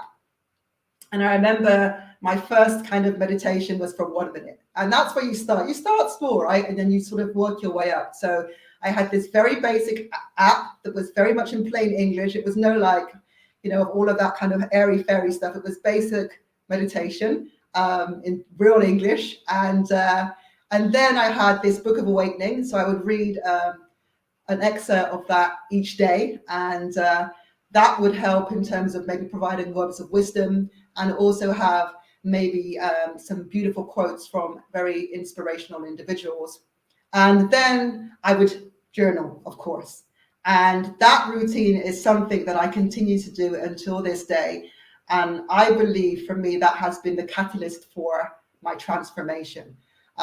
It has been absolutely amazing. And so don't underestimate the power of creating that space for yourself in the mornings. And now actually what I do is I also use that space for personal development. So I use that space to also read, to listen to podcasts and do many other things, which has helped me in my growth and to help me really cultivate a mindset that is all about growth. So with that in mind, you know a little bit about my miracle morning, but let me actually sort of fast forward a bit to the end of December. And so in December 2019, I, as part of my travels, decided that I would like to go to Ghana. And I actually did Ghana, Benin, and Togo all in one. And I had no idea that going to Ghana would be such a spiritual and transformative experiences. I've been to many countries on the continent, and actually it's my most traveled continent. Africa is. I have a love of Africa. I actually have been fortunate enough to have 2 homes there, it's just been amazing how my life has panned out. But going to Ghana in 2019 was again more transformation. I went down to the Ashanti region with a local guide, and he took me to a local village where I met the chief of the village, and I also met the village elders. And while I was there, I was lucky enough to be given some beautiful Ghanaian cloth, and I was able to have that, I was sort of styled and all of that with a head wrap on. And they invited me to my own naming ceremony. They wanted to sort of give me back my African name. They saw my journey as a rite of passage, as a welcome home. And I was honored and privileged when, they got the drums out, there was drumming and music, and I had one of the elders actually wash my feet. And so they gave me the name Akua Bahama, and it actually means helper and leader. And at the time, I was obviously humbled and very grateful for the ceremony, but I don't think that it really sort of dawned on me about that, what that really meant, and how significant that particular moment would be as my life moved forward. And, before we knew it, the pandemic started in March of 2020, here in Abu Dhabi anyway. And then, of course, I remember being on holiday with my beautiful niece, Michaela. We were in the Philippines, and I remember we had to rush back because it was this need to leave the country before we were locked in. And that in itself was an adventure. But I got back here and, we were actually in remote working mode, and we've been in remote working mode literally for the entire time, only recently returning to work. And I used that time to really grow. I used that time to kind of find out more about who I am as an individual, to really think about my own personal development, and to kind of think about what I wanted to do next in life. It was very clear that I was at a point in my life that I felt that I couldn't go any further in work. I felt that I'd kind of reached the kind of HR glass ceiling, so to speak. I'd also recognized that I wasn't as fulfilled anymore in my role, and I wasn't happy in my role. But there was this whole, you've got this fantastic salary. You've got, all of the trappings of success, so to speak. So why would you leave? And I know that's why a lot of people actually stay in their roles, because of this security, right? The fear of stepping out into the unknown and what that might mean. And so it took me a while. And what I had to do is really work on myself through meditation and through my own self-development. I had to work on my fears. I had to kind of almost wire my own brain to recognize that, I can do anything that I can put my mind to. I think about where I've come from and where I'm coming from right now, the way that society has kind of labeled all of us, labeled our environments, labeled, the areas that we've grown up in, labeled maybe who our parents are, and labeled the schools that you went to and the friends that you have. Society probably said that someone like me should not have made it. And I don't think I've made it, but I've just kind of, I've utilized the opportunities. That's what I would say. I think everyone has opportunities, but it's about whether or not you're willing to take the risk and step outside of your comfort zone. And I obviously did that coming here to the UAE. I came on my own. I had no family. I knew at the time one person and her family. That was my sister-in-law's sister. But I was coming out here really to something completely new. But what I also was reminded was that, what is the worst thing that could actually happen, right? I go home. And so for me, it was really important to at least give it a go, because, there's this book that I've heard about, and I think it's kind of, the book is called something around the regrets of the dying. And one of the biggest regrets for those individuals was that they didn't live their lives authentically. They didn't take the risks that they should have taken or would have liked to have taken, and ultimately they ended up at a point in life where it was, I wish I had. And for me, I'm very much about, let's just do it. You know, what's the worst thing that can happen? And things don't always go smoothly. Things don't always go to plan. But ultimately, it's important that, you know, you try and step out of your comfort zone, because there is a huge life, you know, on the other side of your comfort zone. It's beautiful. And it kind of reminds me a bit about skydiving. I remember coming to Dubai and I did some skydiving, and I remember, you know, putting on this front as I was sort of preparing and practicing. And I remember getting up there in the plane and, you know, thinking to myself, what have I done? Am I about to really go and jump out of a plane when I really actually also have a fear of heights? But I just thought, well, I'm going to do it. I'm just going to step outside of my comfort zone. I'm going to face my fear and I'm going to do it. And I remember jumping out of that plane and remember like literally shitting myself. And then the parachute opened and I was kind of thrusted back up. And then everything just went quiet and I started to just soar. And it was just like, wow. My fear became my wings and I was free to fly. And that's very much how I've looked at my life moving forward. And, you know, right now it's all about, well, what is it you want to do in life? And what is next? And through those habits and practices of my miracle morning, I've recognized that one, I want to be my own boss. I want freedom. Two, I want to do something where I can give back so that I can help empower other people. I can help empower communities. And something that, of course, is part of what I do to nourish myself, something that is travel related. And so for me, you know, I just dared to dream and I've just been thinking big. And everything that I have intentionally thought about, everything that I have visualized and has come to fruition, and it continues to do so. And so I'm going to talk a little bit more about, you know, Dreamcatcher and what that is. I'm going to talk a little bit more about things like manifestation and visualization, because I think that those are powerful tools. And I also want to talk to you a little bit more later on in terms of, you know, what it is to sort of, I guess, change your mindset and how powerful that is, because changing your mindset from a place where it's long lasting change is, as I said earlier, is absolutely life changing. But let me talk a little bit about the travel aspects of me and share with you just a little bit about some of the places that I've been to, and also about why I travel to places that really put me outside of my comfort zone. So I've got another slide here that I want to share with you. And I've been able to, through my travels, you know, I've had individuals reach out and ask me to write articles. So in this particular picture, I actually traveled to Saudi Arabia. And I saw a side of Saudi that was absolutely beautiful and very historical. And so, again, you know, if you listen to people, by the way, I'd never gone anywhere, to be honest, anywhere of interest.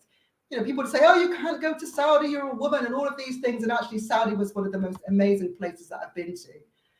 Ethiopia is probably up there in my kind of top 3 places in the world. It's an incredible country. And I've been able to see so many parts of Ethiopia on many different trips and visits. I've gone to places like Djibouti, which is kind of like on the east coast of Africa. And as you can see, there's me, you know, literally walking with a caravan of camels. There's me again in Ethiopia, and that's down south in the Omo Valley. And I was able to go and get up personal with some of the tribes there. And this is the Hama tribe. It was a surreal experience. It almost felt like a kind of National Geographic experience. And here I am with this beautiful lady from another one of the tribes. You know, we might live different lives, but, you know, I felt like I was here smiling with my sister, although we were not able to speak the same language. But it's these types of experience that really have allowed me to grow. You've got me here at the top right in Myanmar, sitting in somebody's house, having this beautiful discussion that wasn't about words, but it was about body language, and it was about that universal smile. And for me, traveling and being able to, you know, really get up close and personal with people is just so beautiful. So, what I've done through my travels is I have ended up, actually having a Instagram page called Travelicious 2021. And, through this page, I have really been able to inspire individuals to really sort of step out of their wanderlust and, I guess, set their souls on fire, as I say. And that's what I want to do as part of my, Dreamcatcher Global Experience, is really get people to leap into a world of travel that they would never normally do. And my travel, as I said before, isn't necessarily always about staying in a glitzy hotel. I mean, for me, the most impactful travels that I have been those very, very simple experiences.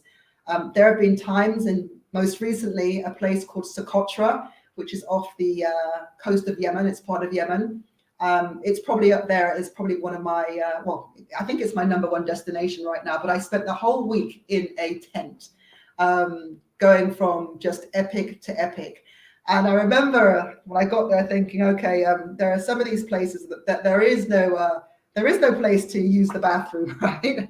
And I remember thinking, for the first time in my life, age 50, I'm going to have to do a number 2 out in nature. It's just, but there are some people that wanted to do that, and that's why some people do miss out on these experiences, because they kind of limit themselves. But everyone, each to their own. But for me, this is where I've had the most growth. Just doing things where, all of those normal and modern trappings are gone, and I'm just thrusting myself into an environment that is totally different. And so, Dreamcatcher really is about stepping outside of your comfort zone. It really is around sort of facing your fears. And I want to sort of talk to you and share a little bit more about what Dreamcatcher has to offer. Also, knowing that, on Tuesday, as I said, is the last day that I'm employee. So all of this it really is now. It really is in this particular moment. I'm kind of going through this transformation as I speak. And for me, I want to continue to transform. I want to continue to grow. But Dreamcatcher, let me just tell you a little bit about that, because a lot of people have been saying to me, well, what does that mean? And what are you going to do?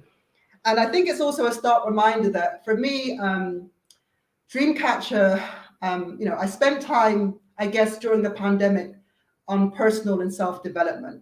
And I actually, was willing to invest in myself, and I ended up doing a couple of courses and also joining some online communities.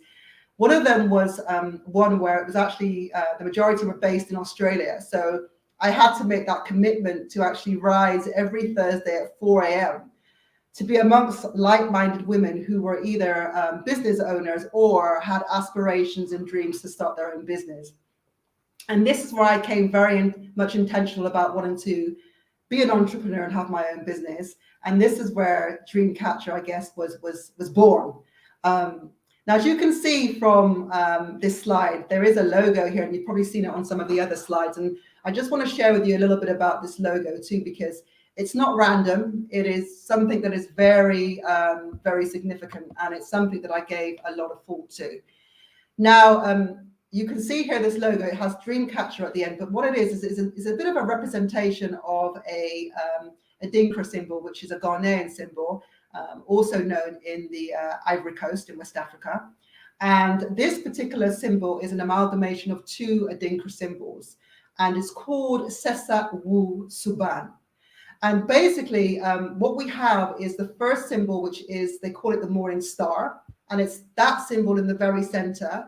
And that basically means transformation. And then what we have is the outer wheel, which is kind of synonymous for, I guess, continued growth, continued development. And for me, that is very much the ethos of Dreamcatcher and the ethos of what I'm trying to achieve. Now, I've been coaching for many, many years as a HR leader. And for me, what I've learned over my years of coaching in workplaces is really about mindset transformational coaching. And my ambition and desire through Dreamcatcher is to really help individuals personally and professionally through neuro-linguistic programming to understand the power of their thinking. And so if you can recall that slide at the very beginning, it goes back to you are what you think. And, that is such an important thing to remember. Another aspect that I want to also create as part of Dreamcatcher, and as you can see here, is Dreamcatcher Global, because I'm thinking big. I'm not limiting myself. I'm thinking global here. But another angle that I want to explore is online courses and workshops. So I want to really create unique programs to help people on their journey of self-discovery to reclaim their lives and create their own realities. Because at the end of the day, we are the creators of our own stories. We are the author. We are the we're the painters of our own stories. And so we have to remember that we have the power within us to actually take control and make those changes. And then, of course, travel. I've really had a wonderful experience traveling to all of these countries, and I want to share with a small group of people. I want a very small, intimate group to be able to bring individuals into my world and kind of get a sense of how transformational travel can actually be. And it's, again, taking people out of their comfort zones. I mean, I've climbed volcanoes and I've climbed mountains, and I've been in those positions where, honestly, I've been scared out of my wits. And there are times when I've said to myself, what the heck am I doing? There are times when I've cursed down the place. But then there's this feeling, this great feeling of empowerment, this feeling of, I can do anything once you get on the other side of that fear. And that's what I want to help women and other people do, is really get to the other side and just realize and let them understand just how powerful it can be to be on that other side. And then empowering community. I was lucky enough to have spent some time in Botswana at the end of 2020, going into the beginning of 2021. And I had my first week doing this kind of whole safari thing. And then the second week, I actually went to stay in a village in southern Botswana called Otsi Village. And it was amazing. And I met some amazing people, particularly young people that were trying to really make a difference in their communities. And we had a conversation and we exchanged details. And I remember saying that I want to keep in touch. I want to help you. I want to support you in any way I can, because I felt really inspired by what these young people were trying to do. And fast forward over a year later, we are very much connected. They see me as their mentor. I help them connect to people that I know that can help them, perhaps in fundraising, in team development, and in other areas. I'm a bit of a connector in that respect. And it's great just to see how much they have grown and how much, just the interaction that I've had with them, how that has impacted them and is also impacting their communities and their villages. So I want to do more of that. And I'm very intentional about doing that, because for me, as I said, it really is also about giving back. Now, I also want to just share some of this with you, because of course there's the coaching element, and I'm still in that setup stage. So things are not yet live, but there's ways that you can stay in touch with me, which I'll give to you at the end of this particular slot, so that I can sort of make sure that we can stay connected and you can see how things unfold as we move forward. But I think for me, it was also important to kind of give you some takeaways as part of this.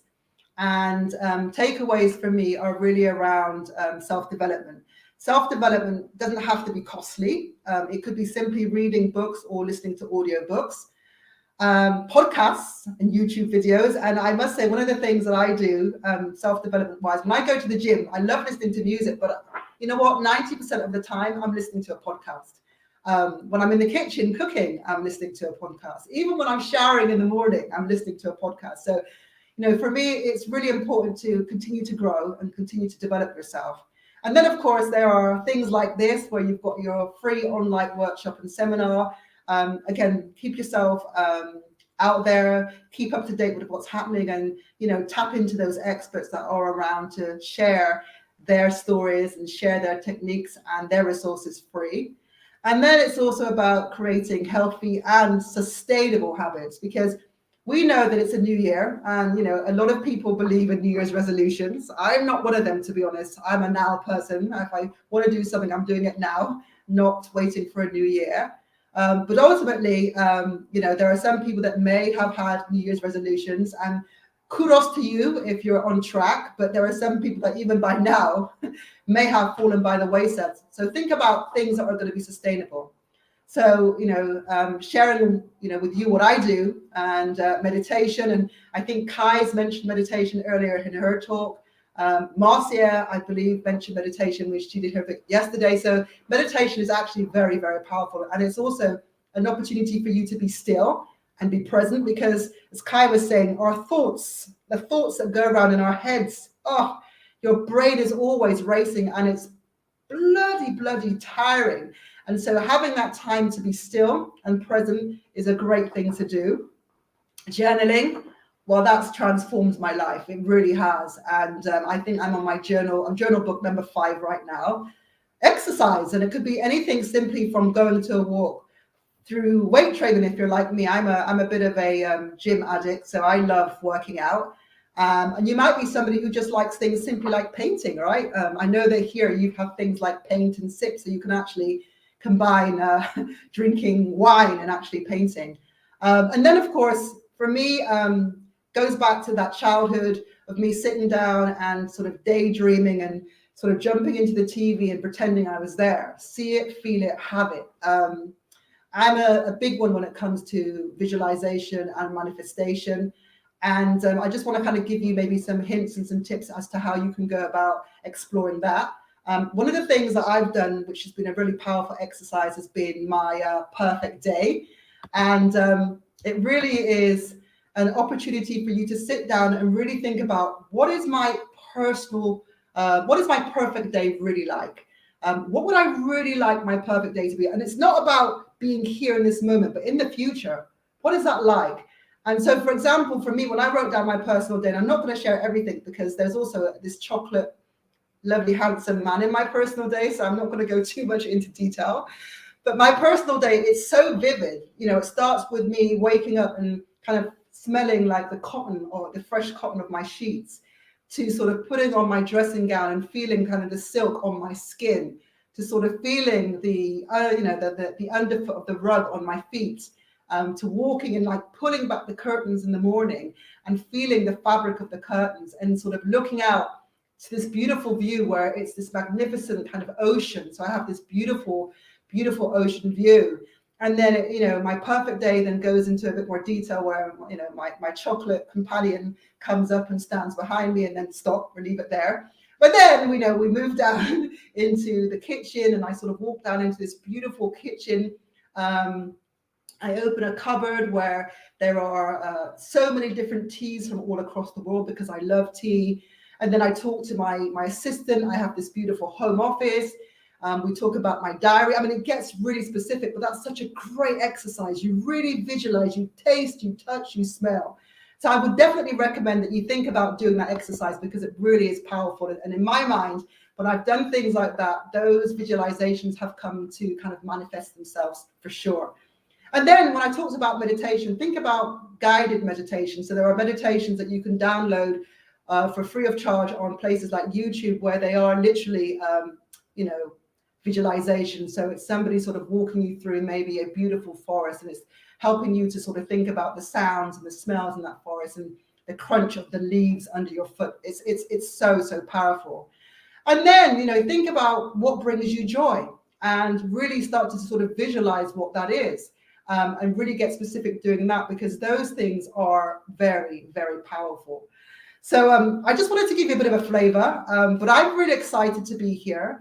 I'm really excited to share my journey. I'm excited by my spiritual growth. It's taken a lot of courage to do what I've done, but it's courage that we all have within. But we also have to be self-motivated as well. I think that's very important. And so cultivating some of these kind of healthy, sustainable habits will help you sort of be accountable. And if you can't be accountable, maybe you need to find some sort of accountability partner. But I really recommend that you do this, because I personally, I really am living the dream. And I could have stayed in my job and continued to live, a little bit inauthentically, because I wouldn't have been happy in my job. But I've taken that step, and it's a leap of faith. But I believe in myself. I believe in my abilities. And I know that this is going to be a huge success. And I know that I'm going to be able to impact lives, not just here, not just at home with my family and friends, but also across the globe through some of the things that I'm doing. So I guess I'm literally more or less at the end of what I wanted to share with you today. just mentioned my contact information before. And so I do have an email address for my business, which is info@dreamcatcherglobal.co if you want to reach out. But otherwise, I'm on socials right now, and you can catch me either at Travelicious 2021, which is where you'll find all my travel stories, or at Dreamcatcher Global, where I'm building that platform and inviting followers to come along at the moment. And of course, through those platforms and channels, I'll be sharing more about the progress that I'm making through my journey of discovery and my journey of transformation and my dream of bringing Dreamcatcher to fruition. So on that note, I just also want to just leave you with this beautiful, and I wouldn't call it a quote, but I think it's something that I'd like you to all say aloud to yourselves, wherever you are. And it's about transformation. I am a powerful being capable of changing anything in my life. I welcome and embrace healthy changes into my life and let go of old habits and practices that no longer serve me. I accept the necessary changes that need to take place in my life, and I let go of fear and worry. Every day, I grow more beautiful and strong in my life, and I am as free as a butterfly. My life is unfolding perfectly. And this is by a beautiful woman called Carly Marie. So thank you all for being here. I hope that you were inspired. I hope that you found something within this session that will help you in your journey of transformation. And if you've got any questions, please feel free to reach out and connect. And thank you so much.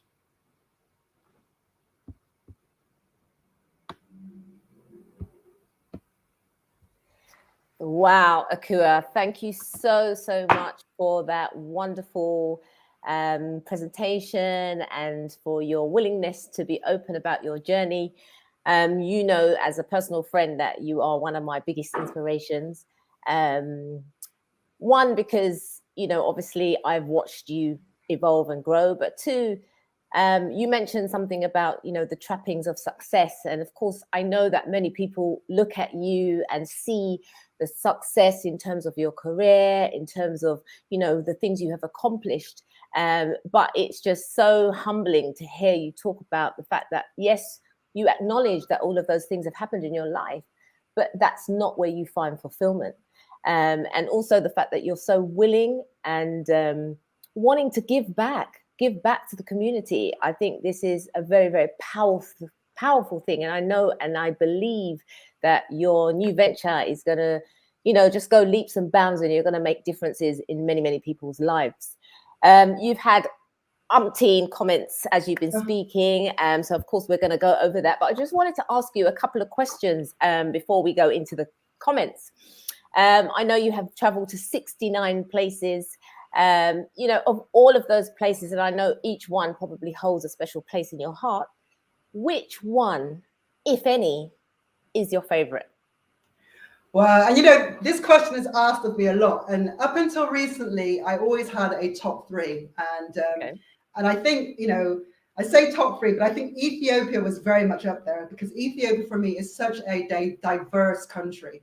The history, you know, when you think about, you know, the cradle of civilization, the oldest kind of skeleton, Lucy, is found in Ethiopia. You just know when you get there, you're walking through some serious stuff, right? And then, of course, there is the actual, I guess, the kind of religious side of that. So when you think about, you know, the kind of Orthodox Christians, and you kind of go to some of those, you know, initial places where you have those churches that are kind of, you know, in dug out in the rocks, it's amazing. And then when you have that opportunity to go down into like somewhere like the Omo Valley, and you get to sit with tribes like little old me from Bristol, sitting with, I mean, honestly, it's like National Geographic. Am I really here?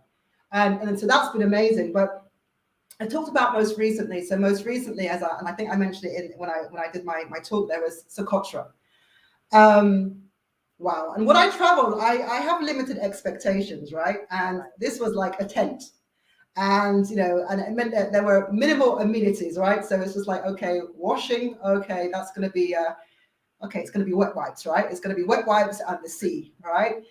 But it was a place that blew me away. And it blew me away, one, because of the nature. It was almost untouched. And at one point, I really thought that a dinosaur was going to kind of pop up, because that's how much I felt like I was just in this time that land had forgotten.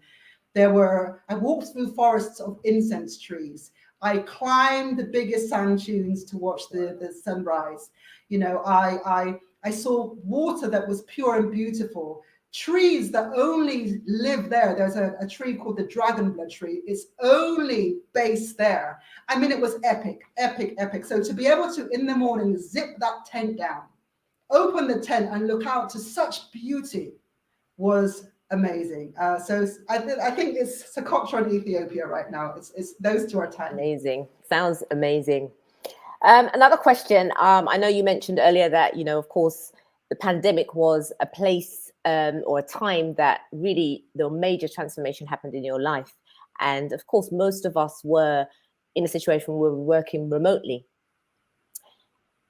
You were able to still travel while you were working remotely. Can you share with us how you were able to juggle that? Because I am sure there are people right now thinking, wow, she made it happen. You know, your mantra is dare to dream. Yeah. And you are doing things and you're making it happen. So can you share a little bit about how you made that happen, how you weren't restricted by, you know, the global pandemic? Yeah, you know, I'm fearless in a way, in that I'm not a sheep, right? I don't kind of follow the status quo. And you know, there was this fear, particularly from the media and from governments, of like, don't move, because if you move, you're gonna die, right? It's kind of like that. But a lot of people were dying, and it was just like, are we gonna let this life pass us by? Are we all gonna sit closed up indoors while this is happening and let life pass us by? And so I just started to do my research. I found, you know, I had to think about, you know, I did, you know, before people did regular PCR tests, I was doing them all the time. Like, it was a regular thing because I wanted to stay safe. And I also wanted to protect others. You know, I followed all of the protocols that I needed to follow in other countries, because there were countries that were open and there were countries that needed tourism. I mean, Botswana, when I went to that village, I was their first international guest. And my small change in that village made such a difference. So for me, it was important to do my research, to keep myself safe, follow the kind of regulations of the countries that I was going to, and I went. And actually, when I tallied up last year, I traveled to 11 countries. A few of them were repeat countries, but I traveled. And so for me, I don't look at the pandemic as being, you know, in the house lockdown. I look at it as growth, a way of supporting some of those countries that really were suffering through tourism. And I looked at it as, for me, a way of also traveling when the masses aren't doing it. So I was really able to have more intimate experiences. So yeah, it was my mindset. You know, I was like, I'm not going to be fear-mongers. I'm not about that. And I think this has been an overarching theme throughout the 2 days, that, you know, it's about your mindset, you know, what the mind believes it can achieve. And I think, you know, you are a true testimony of that, you know, it doesn't matter what is going on externally, because you cannot control that.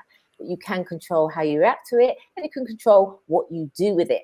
So, you know, kudos to you. Okay, so let's have a look at some of the fantastic comments that have been flowing in. So much inspiration. I can see here from Samantha, inspire me, very inspirational. Akua, thank you for sharing. I'm excited for you and will enjoy watching more of your journey. Tino Smith says, thank you. You're very inspiring. We've also got Cordelia Henry, who says she's a travel junkie and gosh, we need to plan an Africa trip. I've noticed earlier on you had, I think it might be your niece, because you mentioned your niece, Michaela, earlier on. I'm just trying to find that comment there, but she went on to say how much of an inspiration you are.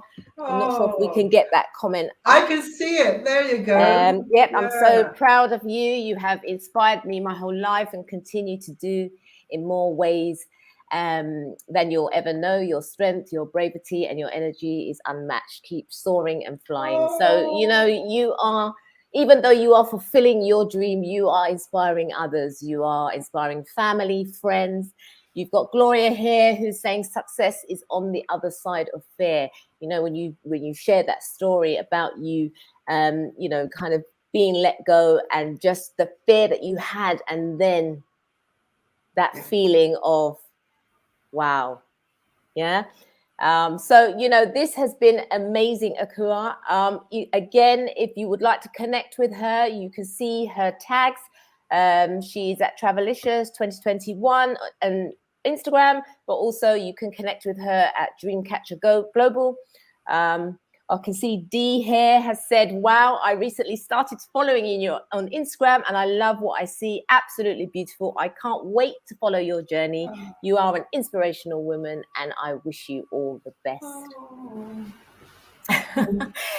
Would you like to leave any parting words to our audience today? Yeah, I think for me, or for you, I should say, because this is for the audience, is it goes back to daring to dream. It really is. And, you know, we've heard it so much, oh, you can do anything, but no, you really can. You really can do anything. And you have to take that. You have to take control. You have to take it back. If you really want it, it's there. It's there for the taking. And remember, life is too short. Remember, you're never too old.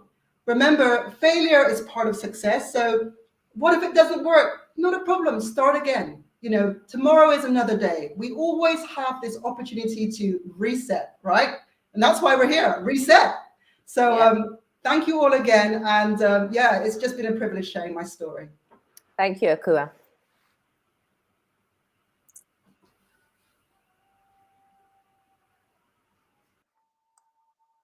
Right, guys, so it has been so powerful so far. You know, we've had the amazing Kai who shared her emotional journey of how she has developed her confidence. And of course, you've just had the beautiful Akua sharing her journey of daring to dream. So up next, after a very short break, we will have Ejiro, otherwise known as the energetic EJ. EJ is another beautiful soul who encourages people to use their voice. I had the pleasure and honor of being filmed on one of EJ's podcast episodes and just being given that platform and to be able to share my story in more ways than one has been a really powerful part of my journey. So after I was able to do that, you know, of course, it means that people can hear my story, people can connect with me. So my voice was something I struggled with sharing, you know, many years ago. And so the fact that this beautiful soul is now encouraging people to use their voice, because your voice is your impact. So stay tuned, guys. Grab a pen, grab a coffee, grab a tea, whatever it is. We'll be back shortly after this break. I was severely depressed for a good part of half of a year. I really just said, I can't do this anymore.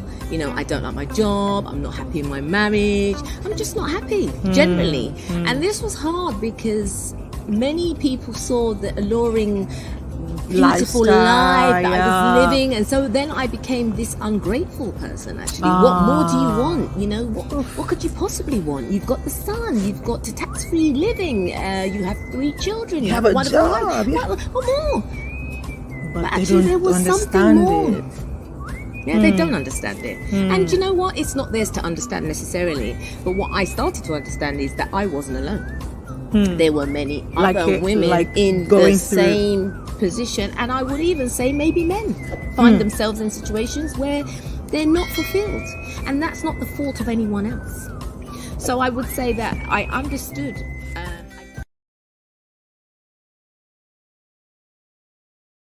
Your Mind Matters, a 12-day self-paced course with daily inspiration, tasks and meditation to build your confidence and mindset. Join a community of like-minded individuals where you can share and grow together.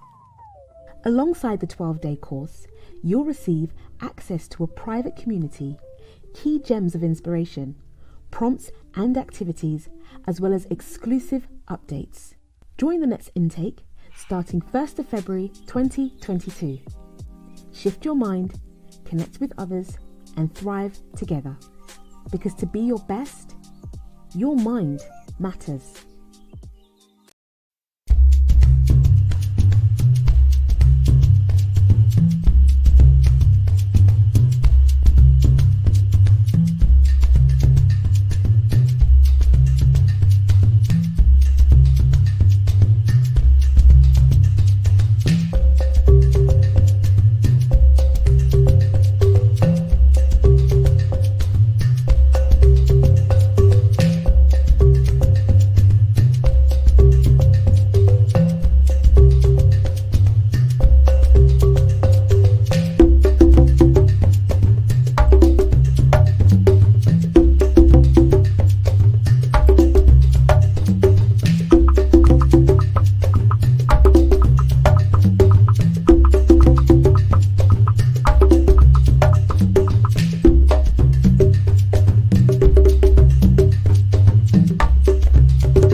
Proudly sponsored by Bee Beads. Be different. Handmade with love.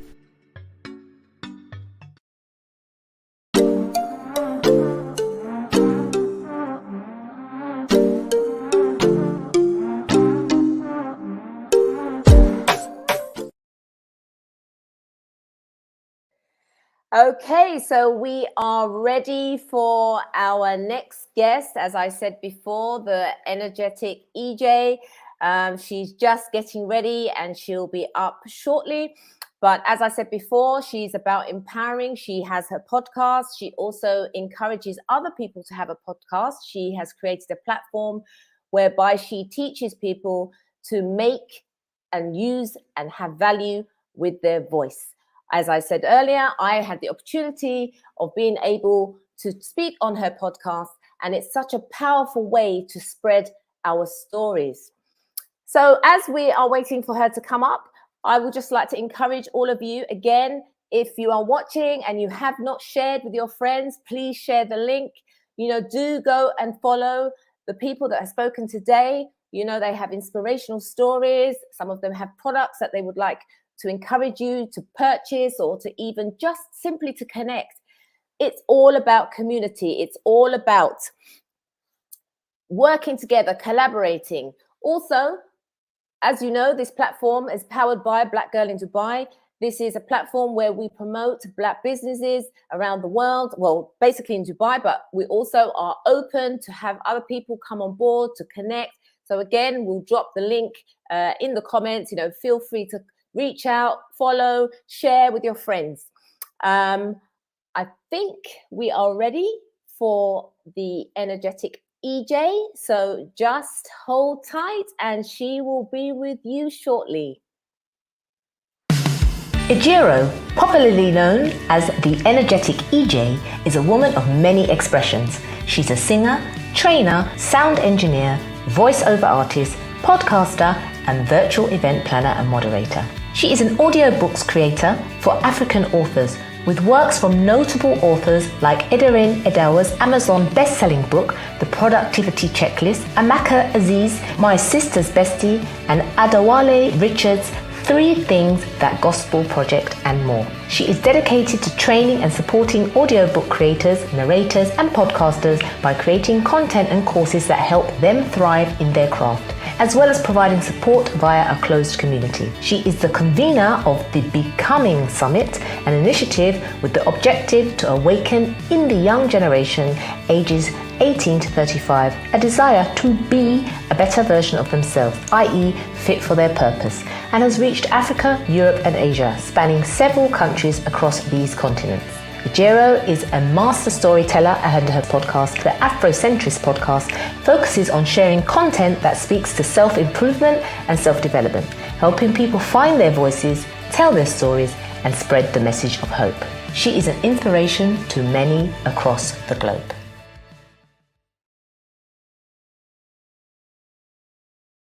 We are live.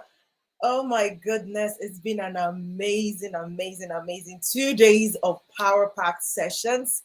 Thank you so much to Kai and Marcia. Wow, you girls, like, you're queens. Thank you so much for the opportunity to work with you on this. And I am just so privileged to be here today. Thank you, Kai, for opening today's session up so powerfully. Thank you for sharing from your heart, from sharing so vulnerably and just making it clear to us that there is no fear in sharing. Like, rather than be afraid of sharing, just be you, share your story, because out of you sharing, somebody else is going to be encouraged, right? So thank you so much. And I love it when you said, you are the only you there is on earth. Like, there is no other person like you. There is no second Ejiro. There is no second Kai. There is no second Marcia. Even when we are twins, we're never the same. And that's so powerful. Remember that always. And Akua, thank you so much for your beautiful session. And, you just reiterated to me, or just kind of reconfirmed to me, the power in not allowing age stop you from whatever it is that you want to do. Because I am speaking my message to specifically my ideal audience are between the ages of 18 and 35. And my message basically is that when you're 18, you're not too young.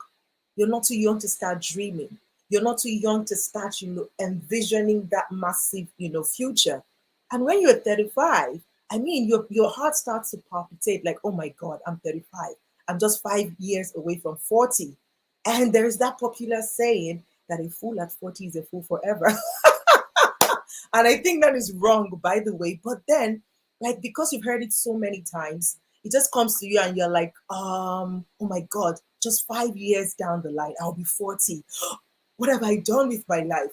And you begin to get a bit anxious, right? And sometimes you get into that trap, or you fall into the trap of comparing yourself with others. Then you see younger people doing amazing stuff and you're like, oh my God, what am I doing with my life? But Akua here today just confirmed to me that age is just a number. You can always dream. You can always wake up from your slumber and say, okay, what kind of life do I want to live? And just begin to live it from that moment when you are aware of it, when you come to terms with it, right? Thank you so much, Akua, for reaffirming that for me. And I believe that you did that for most of the people who were online as well. So thank you very much. All right, I want to see the comment section. All right. Oh, look at my peeps here. Thank you so much for being here. I want to see the comment section so that we can engage, today. I see you, Women Talk. I see you, Mom. I see you, Orena. I see you all. TY Odays. I see you. Thank you so much for being here. Now, yes, let us go into the, is my slide on the screen? Can you see it? Oh, okay, fantastic. I can't on the screen, but I can see it from here. Ooh, that's interesting. Okay, all right, that's super interesting. But let's go with the flow. All right, thank you so much for being here. You know what I'm going to do? I'm just going to have my second device handy so that I can see the screen properly, because I can see the slides from the back end, but I can't see it on the screen.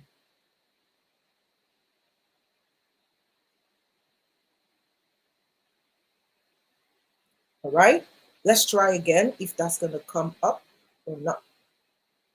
Fantastic. Yes, it's up now. Thank you. Tech issues over here. Thank you so much, Kai. All right. So we're here today to talk about your voice, your impact. Now, this is one of the things that you need to reclaim. You need to reset your mindset, and then you need to realign. So I think, like, who was it who said it yesterday in another, I think it was Lydia, you have to reset, realign, and then reclaim your power, right? But at the end of the day, it doesn't matter which one, whether but you need to reclaim. Just do these three things basically: reclaim, reset, and realign, right? It could come one after the other. So today I want to talk to you about your voice, your impact, using your voice as an instrument of impact, influence, and income, right? So for you to be able to do that, and thank you so much, Marcia, for that introduction. And it was such a pleasure hosting you on the Afrocentrics podcast. Your story was inspiring. And I encourage you to go look for that full story. You just got a clip, but go listen or go watch the full story at the Afrocentrics podcast on YouTube or on any preferred podcast channels where you listen to podcasts on.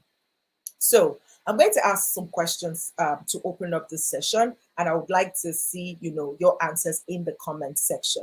We're talking about our voice today. How can you own your voice? How can you use your voice for impact? Why should you, even think about using your voice for impact? Well, before we go into all of that, let me ask you these questions. Now, my opening questions are, these are the questions I have for you, right? So, how many of you, as of now, right now, love your voice? Let me see in the comment section. Like, I love my voice. I'm okay with it. Can I see in the comment section if you love your voice right now? Let me get a yes. I'll be waiting in the comments. I know there is a bit of lag, so I'll be waiting in the comment to see your answer. But I need you to, yes. Okay, Fiona Phillips says yes. Fantastic. If you have a pen, just answer those questions as well. I love my voice. Shemola says, awesome. I love it. Thank you. Thank you. All right. So how many of you are not comfortable with your voice? Women Talk says, I love my voice. Okay. I love these people. All of you loving your voice. I love. Marcia says, I don't always, but dude, I love you, Marcia. Mwah. Thank you for being sincere right there.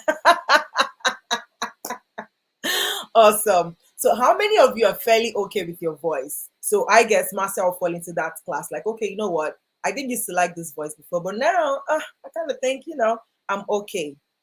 But how many of you are confident of how your voice sounds? So that would be most of you who says you love your voice. So if you love your voice, it means that you're confident that, okay, this is how I sound, and I'm owning it and I'm loving it, which is good. So my own story is about maybe 15, 16 years ago, I was told that in a gathering of people that I sounded like a masquerade. Now, this was because, in that period, I used to sing a lot.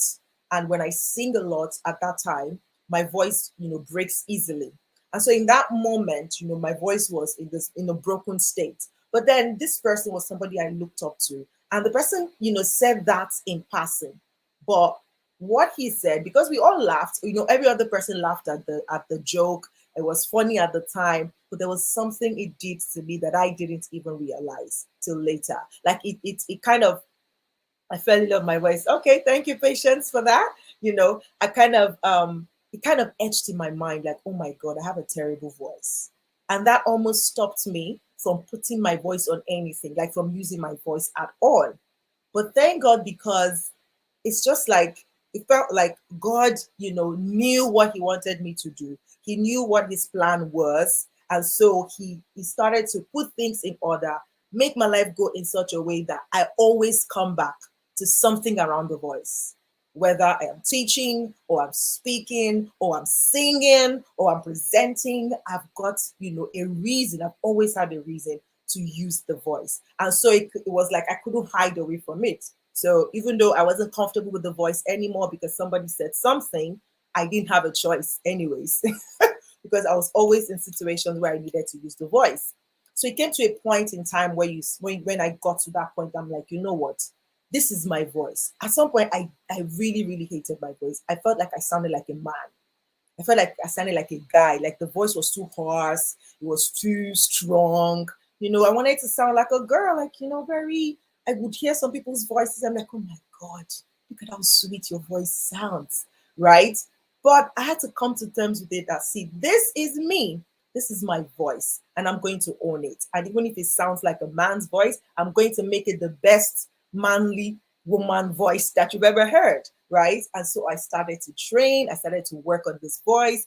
My God, if I played to you some things that I recorded years ago, and now there's a clear difference. There's a clear difference that I've grown in the way that I sound, that I've grown in the way that I speak, that I've grown in the way that I, present and all of those things. So that is also to show you the power of just knowing that thing, accepting it, and then being consistent with it. Thank you so much for engaging in the questions that I asked. Then I'm going to move on now. Now you need to know something, that there is nothing that happens.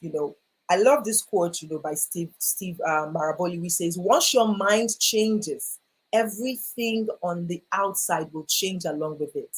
So I had to change my mind about my voice, and everything changed, because the moment I changed my perception to say, this is my voice, I am owning it, that's changed. It kind of put me in a different perspective. It kind of put me in a different light, because now I'm comfortable with that voice and I'm able to use it better. I'm able to look at it objectively and say, okay, this I don't like about this voice, this I can do about it, right? So there's rarely anything of worth that does not begin from the mind. So we have to really, really pay attention to our mind, because it's one of the strongest, most powerful instruments that God has given to us as humans. We need to be able to wield its power, right?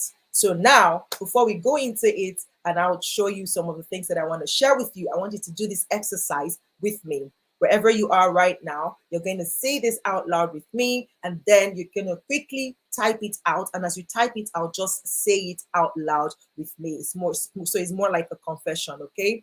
Right? Because we want to start that journey. We want to start that journey of saying our mind needs to change with regards to where our voice is heard. So I need you to say these words after me. Say, I have a voice, and my voice is meant for impact.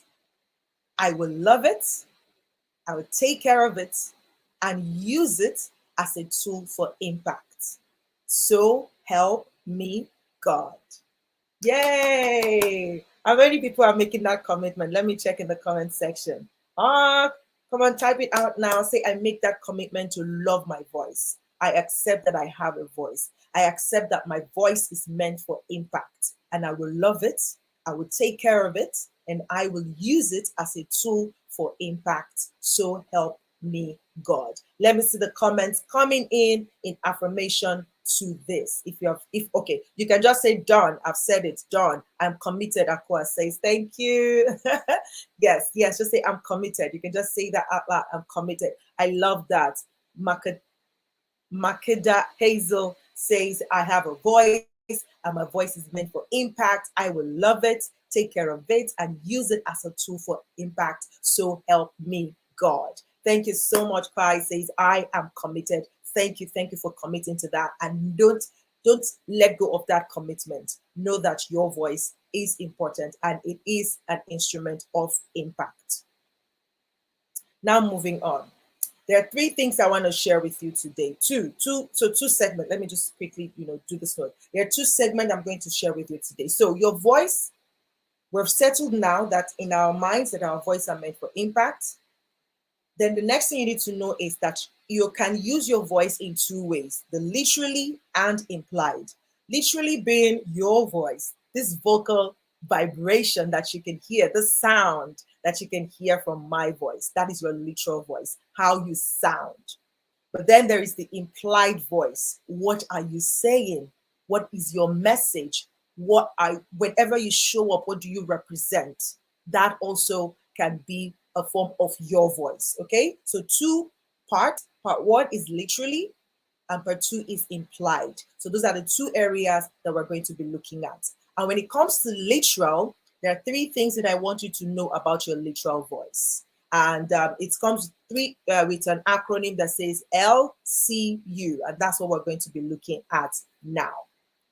All right. So when it comes to your literal voice, there are 3 things I need you to know about your literal voice. I need you to remember, and then and so first of all is for your literal voice, the way you sound.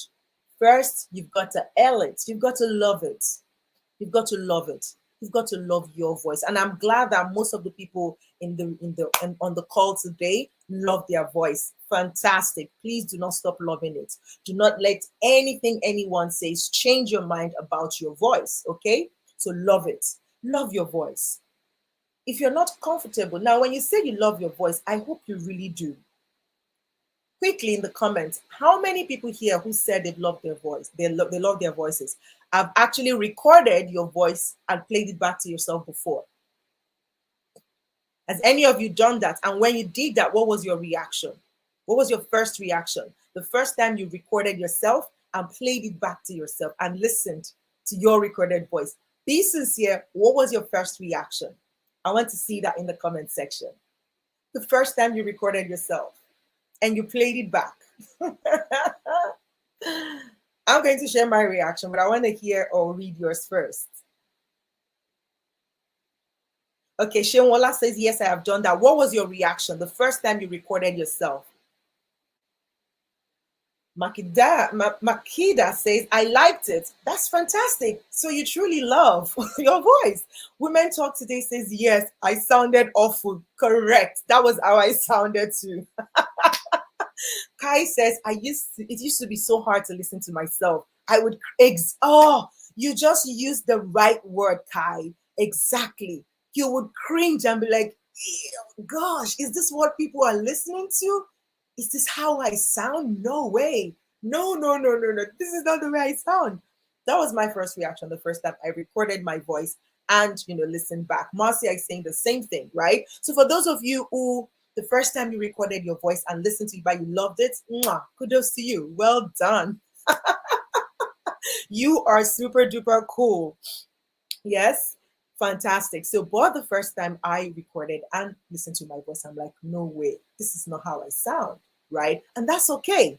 That's okay. And that's why you need to now love your voice. So if that was your reaction the first time, then okay, this is the way people listen to me. This is the way people hear how I sound. So if it's making me uncomfortable, what can I do about it? First of all, the first step is love your voice. Now, when you want to also increase or improve in the way that your voice sounds, you need to be able to get to that point where you are able to listen to that voice without cringing anymore. And that's me today. Because I would literally, anyways, the line of work that I do, the kind of, industry that I'm in, it's almost like I don't have a choice. I've got to do it because I'm an audio engineer. I've got to listen to my voice. I'm into production of audio books. So that means me sitting for hours recording and then going on to the next phase, editing. I've got to love the voice. Otherwise, I'm not going to do a good job of it, right? So love your voice. And that's what I would say can help you with falling more in love with your voice, getting used to your voice, and not just in an obsessive way to now, get into your head and like, oh, I sound awesome, no. But you need to get to a point where you are able to listen to your voice objectively to know that, I don't think that sounded the right way it should sound. I don't think that kind of voice tone actually interprets what I'm trying to say, right? So, and the way you can do that is actually record yourself more often, listen to it and listen objectively. Imagine that this is not you. If whatever you're recording, whatever you're saying, if you listen to it objectively, you'll be able to objectively say, okay, this sounded too harsh. It should have been more soft. This sounded too fast. It should have been slower. This should have been more relaxed, right? It's all in the practice of listening over and over again that you're able to know the different ways to sound. And it also helps you, if you're in my line of work, to not sound monotonous, one way, very flat, very bland. It helps you to know when to inflect your voice, when to change your voice, when to make it calm, when to make it loud, when to make it low. It helps with that. Number 2 is C. And C is you've got to care for your voice. You've got to care for this voice. It's an instrument. It's an instrument. Yes. Your voice is an instrument. And what do you do to instruments? You've got to care for them. If you are an instrumentalist here, like if you've ever played any kind of instrument, even if it's the flute or the recorder or the guitar or the ukulele, like I play the ukulele, or the piano, whatever instrument you play here, the saxophone, right? You would know as an instrumentalist that you don't just leave your instrument uncared for. You don't. You're always looking out for it to say it is being kept well, it is being kept in a perfect condition so that it doesn't, get bad, so that the strings, if it's strings instrument, the strings are not rusty. You go for it and you clean it from time to time. It's out of use. When you don't use it for a long time, you yourself, you become rusty at playing that instrument. So why not the same thing with our voices? Our voices are our instruments, and they are our natural instrument that God has given to us. So we need to care for it. We need to take care of it. And some, ways to care for your voice, which is the vocal, the vocal sound you're hearing now, the vibration that is bringing the sound that you're hearing now. Some ways to care for it is you breathe properly. And breathing properly is breathing from your diaphragm, not to your chest or not to your shoulders. So most times when you say breathe in, most people go, you see. But when it comes to speaking, you can't sustain a long breath by breathing with your chest. You've got to breathe with your diaphragm, which is like the lower part of your belly, right? You imagine that you are filling your stomach. You imagine that your stomach is a balloon and you're filling it up with air, and it helps you, sustain breath better. It helps you control your breath better. You can hydrate your voice. There's always, have water around you, preferably warm water. Sometimes you can have warm tea. Sometimes you can have tea and honey, and all of these things help with making your voice stay hydrated. You should rest your voice from time to time, right? So we've been on this summit now for 2 days. I know Kai has been speaking a lot. Marcia has been speaking a lot, with all the back end work that we've been doing. After the summit today, to be a good thing to just chill for the rest of the evening, or even plus tomorrow, to just relax and take care of the voice.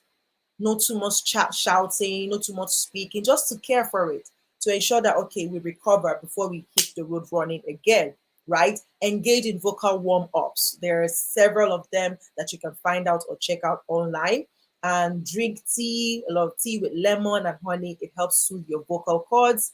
Engaging in vocal warm-ups when you are in a hot shower also helps with your voice. Then also, when it comes to speaking and using your voice and ensuring that your voice sounds great, you need to also pay attention to your posture, right? You don't go slouching when you're speaking, because it's going to affect the way you sound. So when you're speaking, you have to have the right posture so that the voice, whatever is coming out clean, clear, crisp, and people can really understand what you're saying.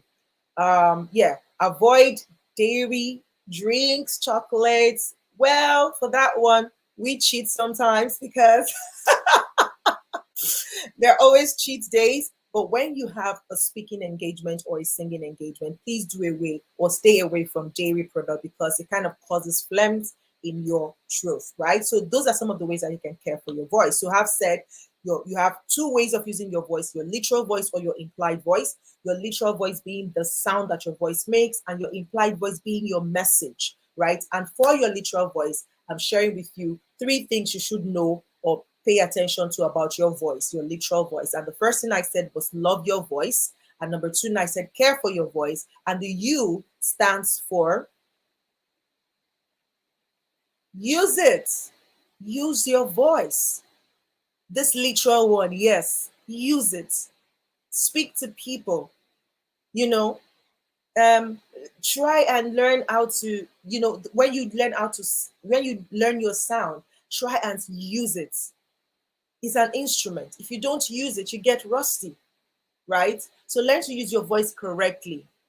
Just, have exercises. Sometimes when you read, don't read inside. Most of us, we do that a lot.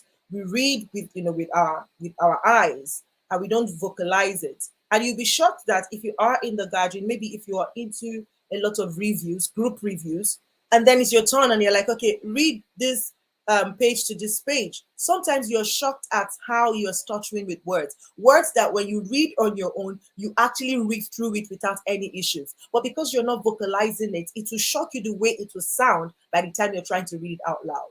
So to avoid that, you need to practice reading out loud. So when you are alone reading, try and vocalize what you're reading, because sometimes when you pronounce words, you don't even know that you're not pronouncing it correctly until you actually pronounce the words. And so when you do that, it helps you know that, oh, that's not how to pronounce it. Or no, it didn't come out right. That didn't sound right. And you're able to then learn how to pronounce it correctly. So use the voice. And then there are other ways to use your voice as well, some of which include singing. So if you have a great voice for singing, please use it. Don't be shy. Even if you're singing in your bathroom, yes, sing. If you know how to sing, sing. Join communities of people who can sing so that you're able to use your voice. You can have a group of friends who you always just maybe set aside a day of the week when you have karaoke and sing. Use the voice, enjoy yourself. Another way you can use it is speak. Now, I know that public speaking is one of the most dreaded fears in the world. People want to faint when they have any opportunity to say, okay, you speak. You're like, what am I going to say? What am I going to say? It's such a real fear, but you've got to use your voice, and you can do it by practicing. Practice in front of your mirror. Get your close friend and present for them. If you are married, if you have children, present to your kids, get feedback. And the more you do this, the better you get at it. You can also use your voice in the area of narration, which is one of the ways that I serve my world. I creating audiobooks for African authors. So you can also, if you have a great voice, if you have the ability to use your voice in different ways, there are people who are gifted like that, like they can mimic different voices. If you can do that, don't waste it. There is a reason God gave you that ability. Not everybody can. Even as far as simple things like tongue rolling, something like that. Not everybody can do it, but if you can, do it. Not everybody can do that. Not everybody can roll their tongue like that. Right? Not everybody can leap rope. Not everybody is funny, but not everybody can do that. Right? So if you are able to use your voice, change your voice, and sound any way you want to sound, then use it. Find a community, find a place that you're able to harness that voice and use it for your world, to impact your world. Another way that you can use it is voice acting. So you can, go into voice acting, cartoons, or just telling stories, right? Or voiceovers. You can use that as well. You can use it in spoken word poetry. Some of you are already great at writing great poems. How about you add your voice to it and give it life? Because the way that you are going to present it, because you wrote it, the words are going to come out with power, right? So you can use your voice for spoken words poetry. And one of the other things that you can do, which are big on, is podcasting, right? You can use your voice for podcasting. You can share your area of expertise. You've learned a lot, and you can share your knowledge by podcasting, right? Or you can go my style. I am more of the interview style. So I interview a lot because I love to hear people's stories. I love people sharing their stories because it's just too many references for you to know that, okay, there is possibilities out there. Like people have gone through some things that you are just going through, and you can gain strength. You can get strength from them. You can learn from their errors. You can learn from their mistakes. You can look at them and say, okay, if this person can do it, I can do it too. Right? So use your voice. And podcasting is one way that you can use your voice that actually gives you those three eyes. When you podcast, you can increase your influence. You can increase your impact, and you can definitely increase your income by podcasting. Okay, so explore any of those ways. Sorry, I didn't move my slide. Explore any of these ways to use your voice. Find out, just try them. The one that speaks to you, the one that jumps at you. The first one that jumps at you, don't second guess yourself. Most times our God knows these things. When you see something that resonates with your heart, with the soul of who you are, it jumps at you. But sometimes you then allow all the voices in your head shut you down. or the naysayers shut you down. Say, oh, is it your type they are looking for? Or is it your kind of voice they're asking for? No. If narration jumped at you, go look for how you can harness it. If voiceover acting jumps at you, go find out, how can I make this happen? What community do I need to belong to? Who do I need to work with? Who do I need to meet to be able to make it happen? All right. So you can explore any of these ones. And if podcasting is one of the things that you want to explore, connect with me. All right. And I'll show you how to do it easily. Okay. My next, question to you as we segue into your implied voice. That we've talked about your literal voice, how you sound. Now your implied voice, which is what people see when they see you. What is your voice? What is your voice? Thank you, Shewonla. I see you. Thank you so much. How do you care for your voice? I'm going to get some questions later. I will get back to your questions. So please hang in there, right? What is your message? What do you want to talk about? And how do you find your message? What is that thing that speaks to you in the society, right? So your message speaks to your assignment, your impact. How do you want to impact your world? And this is a lifelong journey. It evolves as we evolve as well, because your core message will be there, but from time to time, the channel through which you share that message might evolve. Okay, so this one, you might need to sit with God and ask Him, like, why am I here? You need to be able to answer that question. Why am I here? Who am I sent to? So, for example, my current message, as we are now, is to say, I really want to encourage people within that age bracket, 18-35, right? 18, you're not too young. You're not too young to do exploits. You're not too young to start daring, to start exploring what life truly is. You don't really need to have to wait till you're 20 to you're 25. At 18, you should be able to dream big. You should be able to explore, do all the things that comes to your mind. Use your youth, right?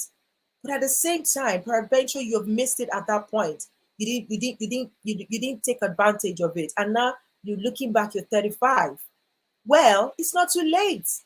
It's not too late. It's not too late to start over. It's not too late to dream. At some point in my life, I think I lost the ability to dream, because as I was growing up, a lot happened, with my family, and especially my dad. And I remember, God bless his heart, God bless his soul.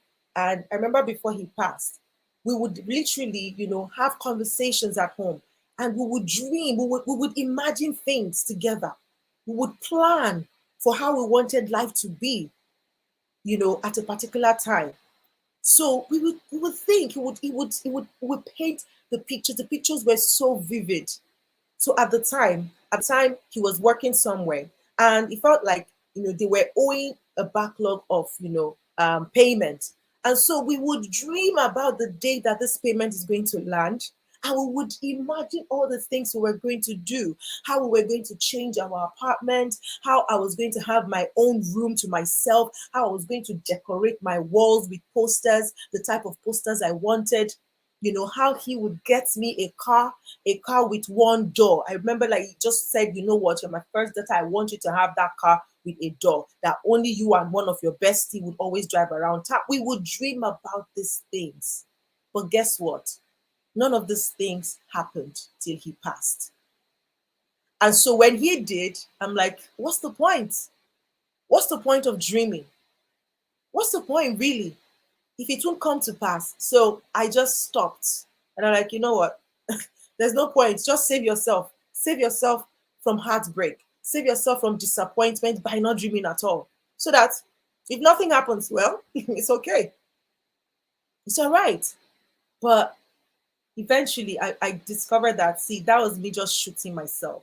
That things didn't work out well the way we expected them does not mean that I should have stopped dreaming. Because the moment I stopped dreaming, I stopped, having any standard at all. I stopped having expectations. And so I would go with the flow. Whatever comes, comes. And that's not the best way to live. Coasting along in life is not the best way to live. You will miss out on a lot of things. May it not be heard of us that when we get to heaven, when we get back to our Creator, and then He shows us what we were supposed to be, the amount of impact we're supposed to make right here on earth, and what we then did. And then you just like regret. I'm like, oh my God. So I could have been this, and this is all I did. I don't want that for me. I don't want that. So I've had to come back to that place where I'm like, no, okay, God, I know you have a lot for me. You couldn't have blessed me with all of these gifts and talents and this energy for nothing. No, there is more. There is more. And now I'm beginning to dream again. And I started dreaming again late, but it's okay. It's okay. At the point when I stopped dreaming, well, because all of these things couldn't happen, it meant that I couldn't go to school the way I should have. It meant that my dad couldn't send me to school. And I don't know, for some reason, I made up my mind that if my dad couldn't send me to school, then I'm not going. That was a stupid mindset, right? Right? That I was not going. And so that meant that I couldn't, finish my education at the age I was supposed to. And so I went back to school at a very old age. I mean, when I got back into college to get a degree, literally, my classmates were half my age. So it was more like, oh my God, who is this mom in this class? It was embarrassing at some point, but I knew what I knew what I wanted at that point. And it made all the difference for me. So what am I saying is you need to know your message. And when you know your message, which is what you want to share, it's then what do you then need to do with that message? So you've known. Now I know that, okay, I want to speak to this set of people. And I want to say, I need you to live an inspired life. And sometimes you might not even have the means, say, okay, education, for example. But what I'm positioning myself to do is to give you different perspective by sharing different people's story, both the person who was privileged from their childhood to have all they needed, and somebody who has nothing, who has literally nothing, but from nothing we're able to make something out of their lives. That is why I do what I do. That is why I share the story that I share with every platform that I have, whether I'm creating audiobooks for people or I'm podcasting at the Afrocentrist podcast. I just want to give everyone a reference that it is possible to dream again, regardless of where you are now, regardless of what the things that you've gone through so far, regardless of how life might have beaten and battered you. You can dream again. You can dream again. So now that you have a message, what do you do with your message? What do you do with your message? Number one, you're going to do ABC, right? You're going to do ABC. And A is you search for knowledge, acquire knowledge in that area, the area that you want to impact in. What area do you want to impact in? Go search for knowledge. It is not enough to know what God wants you to do with your voice. It is your responsibility to sharpen your skill in that area. Because oftentimes when God gives us a vision, it is always beyond our competence at the time. You would see it clearly and you'd be like, oh my God, this is too huge. This is too huge. And see, there's danger in not getting knowledge in that thing that you want to do, in that message that you want to send. Number one, it will cripple you if you don't have the right message, if you don't have the right knowledge to be able to share that message, to be able to articulate the message that you have, and even send it to the people who needs it. And I'm a proper example of that. So in 2014, I went for a training, an on-air personality training. And in that training, one of the materials that was used was called the Bible Experience. Go and check it out. It's an amazing, amazing work of art. And I saw that Bible Experience and my heart leapt for joy. That was the moment this idea of audiobook thing was birthed in 2014. Like, God, I want to recreate this for Africa. Funny enough, like I don't even, now looking at it back now, I'm like, oh my God, that was a vision moment right there. And I just misused it. Because God gave me that vision at that time. He put that burden in my heart at that time. But at the time, I didn't know what to do with it. I went in search of knowledge, but not a full package. I only went one-sided. I only focused on the creative part. But there is the business part of it. There is the organizational part of it that I missed out on. And I remembered when we started then, I went ahead and did all the wrong things first. I went and, started a business, created a business name, registered a business without knowing anything about business. I went for the wrong knowledge. So And so I did all that, and I didn't know how to run the business. But I remembered one thing clearly back then was that the idea back then was very virgin, was very new to the African industry. Audiobooks weren't a thing in 2014 for Africa, but I knew it existed because, well, the Bible experience showed me that. And so, what God wanted me to do was to prepare me. And for some reason, we just said, 5 years from now, part of the vision back then was like we wanted to be the aggregator for African audiobooks. Aggregator, just collecting it. We're going to do it for free. But we wanted to be an aggregator of African audiobooks so that by the time the market was ready for it, we would be ready. We would be like, yes, now you people are aware that, okay, there's such a thing as audiobook anyways. We're here for you.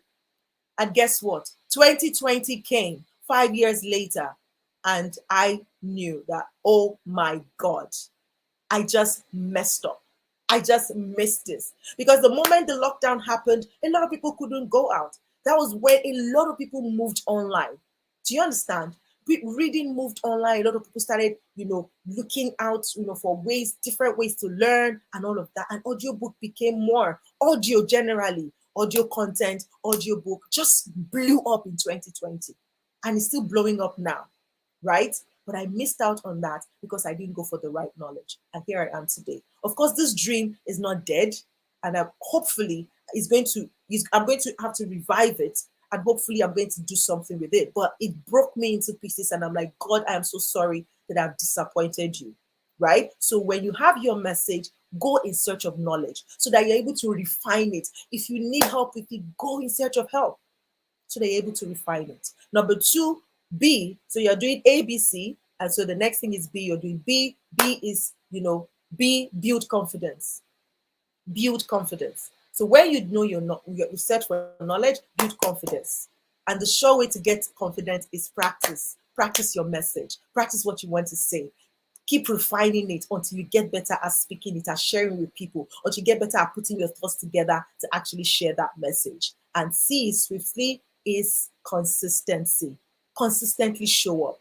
Show up everywhere you go with your message. Let people know this is your message. There's still people who, they just kind of like, now you're afraid of showing it.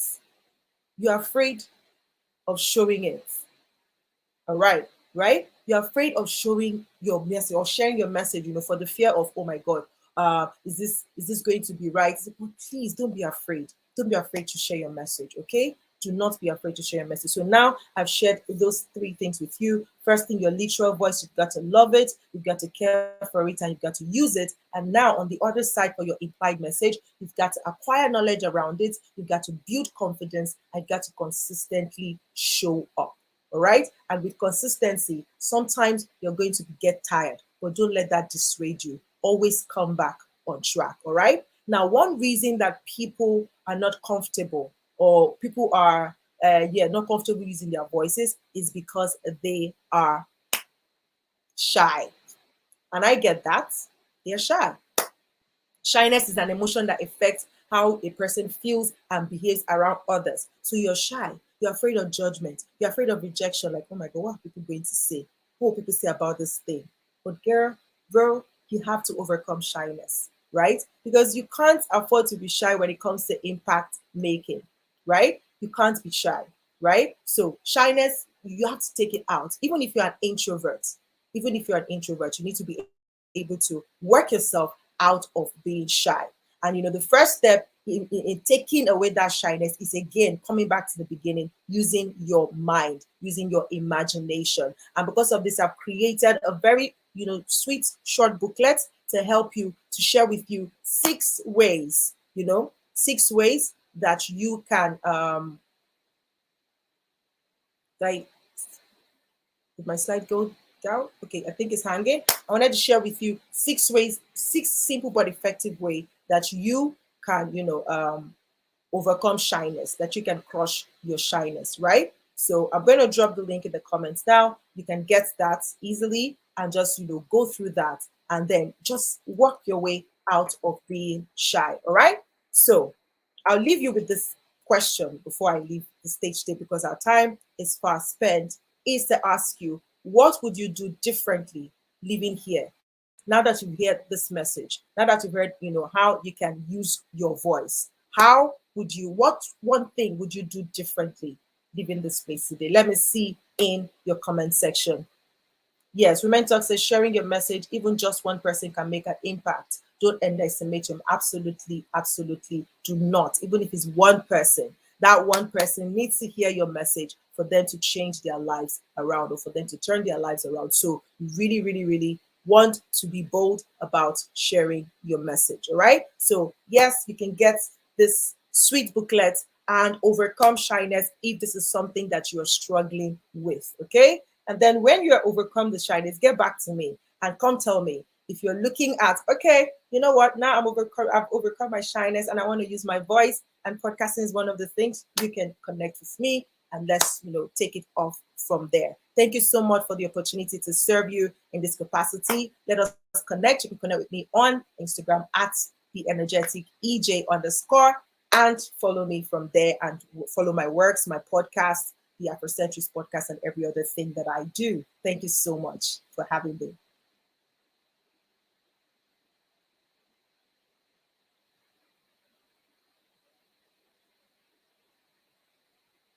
Thank you. This definitely resonates with me on so many levels, because I definitely struggled with sharing my voice, and I have seen the power of podcasting. So, I definitely will encourage those of you out there who feel that, maybe you have a voice, but you're shy, as EJ says, really consider, what impact it can make on the world, because I've certainly learned that mine can, and yours can too. Well, wrapping up, before we do that, actually, I just wanted to say something quickly, EJ. I was really hoping you were going to share a little bit more about your SMPC course. EJ is obviously being very modest today, but she does actually have a course for people who are out there who are interested in podcasting. And again, you can find the details of that in her link, in her bio. So I'm just plugging that for her, because she's obviously being a bit shy today. But there were many comments in there where people were saying, that I think there was one lady I saw, or one gentleman maybe even, that they had reached the age of 60, but they're still not giving up. It's not a limit. It's never too late to dream. We can all dream, and we can all do things in our life. And as you shared, you studied at a later point in your life, but I believe things happen when they're supposed to happen, and it's never too late, and it was the divine time for you to do that. And so it's not about beating yourself up or living in regret. It's accepting that this is a situation, and I'm still moving forward irrespective of the challenges that have been in my life. So thank you, EJ. Thank you so much. Today has been another power-packed day with these amazing speakers. We are so super honored that you have joined us. Please remember to share the link so your friends can watch and be inspired. If you haven't registered with the original link, we will drop that into the comments also. If you would like to keep up to date with what latest events are going to be happening under the Black Girl in Dubai umbrella, we would love to have you on board. It has been amazing, and we look forward to hosting you again soon. We want to bring Kai up now. Yes.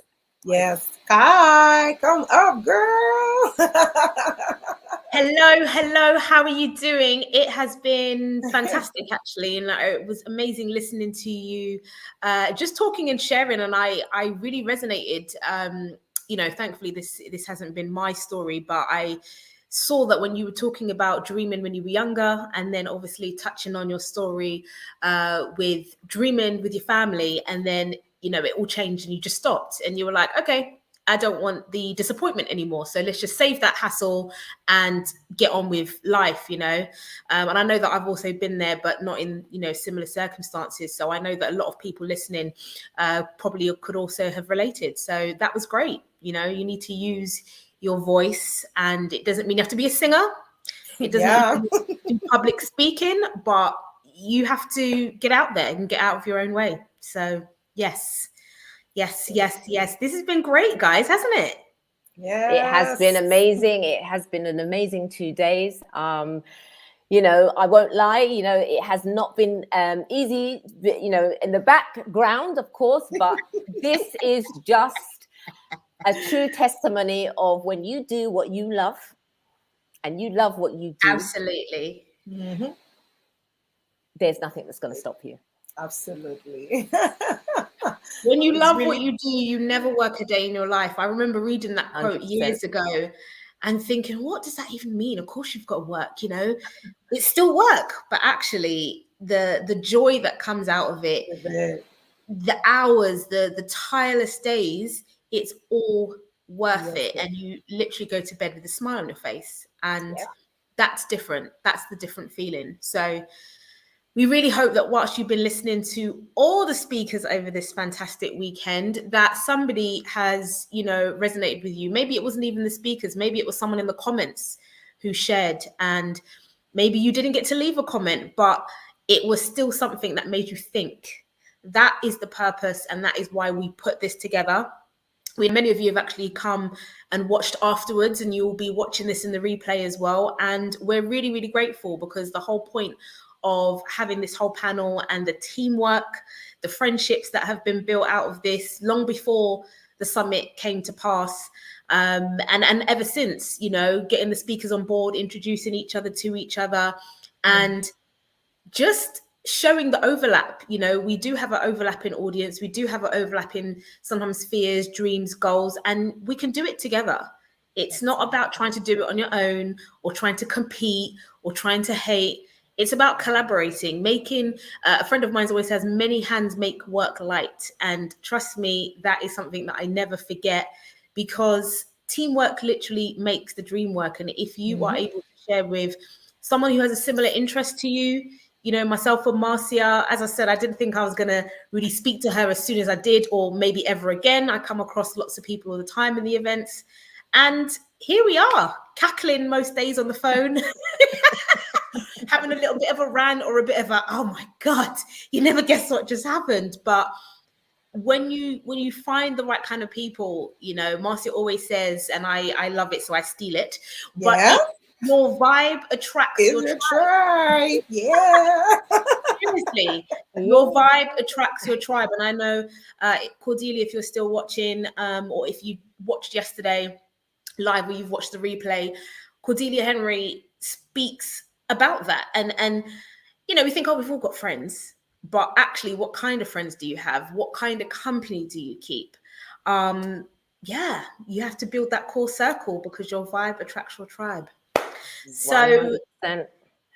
Marcia, are there any closing remarks that you'd like to add before we thank all of our speakers and the team? What would you like to Yeah, say? I would just like to leave everybody with the lasting thought of, if nothing changes, nothing changes. And I hope that over these last 2 days, something has ignited in you that's made you really think, if you're not happy where your life is right now, what can you do to take control of your life? What can you do to make that small change that's going to make your life better? Because ultimately, you are the driver of your life. Absolutely. I couldn't agree more. Yeah. EJ, are there any closing thoughts off the back of your talk, or as we wrap up, is there anything that you'd like to say or share? Any Well, gems? it's been an amazing 2 days, and like you said, like, one of the things that you need to leave here with is never walk alone. And I know it's difficult for some people, especially you can say, oh, I'm shy, but see, you can't do life alone. You cannot fulfill purpose alone. It's not possible. Forget all the stories of self-made one thing. Nobody is self-made. At least two people came together for you to be birthed, right? So that already discounts that statement that you're self-made. You didn't make yourself, and you can't make it in life alone. So just find your tribe. And it's been such a pleasure and honor working with these two amazing women right here, and you know, all the speakers. And Rutendo, mwah, you are amazing. We celebrate you really. And thank you for all the support from all our friends all over Dubai and outside of Dubai as well. Thank you for being here. Thank you for staying in the comments. Thank you for just being here. We appreciate you. And as you keep sharing this link, please do, because there is one person that needs to hear one thing one of the speakers said that would really ignite something in their hearts. And that's the whole essence of why we put this together. And we do thank you one more time for being here with us. Absolutely. I'd just like to add to that and say, you know, as Marcia said, if nothing changes, nothing changes. And that's what I noticed. There was a cycle that was happening for me. Every so often I'd get into these lulls, and it felt weird because it would be different jobs, different friends, whatever. But it was obvious when I moved. And sometimes it takes tragedy or some big things to happen. But if you feel something now, you have to follow your gut. You have to follow your intuition. So we are so grateful that you've tuned in. For those of you who've been watching the whole weekend, or for those of you who maybe just tuned in a few minutes ago, we are so, so grateful. We really appreciate you sharing, come in for a short while or the entire thing. We really thank the speakers for their time, their wisdom, their knowledge. In a lot of circumstances, it's meant that there has been some sort of trials and tribulations. It hasn't all been roses. You know, but there is a story behind the beautiful presentations and the talks that we heard. So, you know, get in touch with the speakers. Everyone here is open to hearing from you. We want to help. We want to share. Maybe it's a question, we can point you in the right direction, or maybe we end up working together. But I'd love to just say a huge thank you to Lydia Andrews for her money talks, helping us to get our coins together, planning for those big dreams now in the future, maybe in 5-10 years when we're retired. Thank you so much to Cordelia. We know you're still watching live. It was amazing hearing Cordelia Henry talking about building your tribe and having your core circle, because if you're not enjoying the 5 people that you spend the most time with, it's time to change it up. And then, of course, Marcia, we had you talking yesterday, giving us all the gems about how you found your purpose and the 2 decades that you and even Cordelia have been here. And then today, me, EJ, and the amazing Akuya. Do you know what? I found your story amazing as well. So we've learned so much about each other, even during this process. And we just want to say thank you. Thank you for your time. Thank you for staying tuned, and keep watching, keep sharing, like, subscribe, follow. Let's stay connected. Bye-bye. Bye. You know what? Let's play some music as we go off, right? So they've got music here. Like literally, this just came in yesterday. And I'm like, hey, where is it? It's loading. We are done. We're live. Can you hear it? Can you hear it? Hey, it's all about reset, reclaim, realign, being in your truth, letting it go, being free. Let's go. Dance with us. Yeah.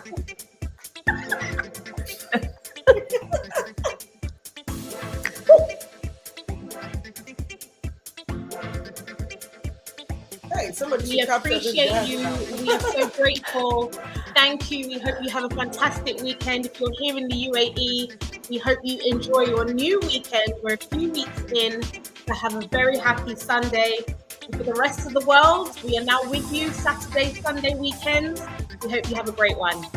Yeah. Hi there, this is Ejiro. I am the energetic EJ, and I'm a podcaster at the Afrocentrist Podcast, where I podcast with a difference, with a focus on personal development. I've had a lot of people come to me for podcasting tips, which led me to creating the Business of Podcasting course. And you see, in the next 90 days, I want to help just 20 people do the same thing. That is, start, grow, and monetize your podcast. See, if you are ready to put in the work, then it is you I want to work with. This is for you if you have a compelling message, or you are an expert in your field and you have something for your world, but you're looking for a way to grow your impact, your influence, and your income. And I can tell you for sure that podcasting is one sure way of doing that, and I would love to work with you. But I also need to confirm that you are a fit for me. So why not hop on a call with me by clicking on the link in my bio and clicking on the link that says connect with me. We'll hop on a call and I'll have that conversation with you to know if you are a perfect fit, because I only want to work with people who are ready to put in the work to get the result that they desire. And I can't wait, if you are the one, for you to start, grow, and monetize your podcast. All right? Hit the link now. Let's have that conversation. Bye. Your Mind Matters, a 12-day self-paced course with daily inspiration, tasks, and meditation to build your confidence and mindset. Join a community of like-minded individuals where you can share and grow together. Alongside the 12-day course, you'll receive access to a private community, key gems of inspiration, prompts and activities, as well as exclusive updates. Join the next intake starting 1st of February 2022. Shift your mind, connect with others, and thrive together. Because to be your best, your mind matters. Proudly sponsored by Bee Beads. Be different, handmade with love.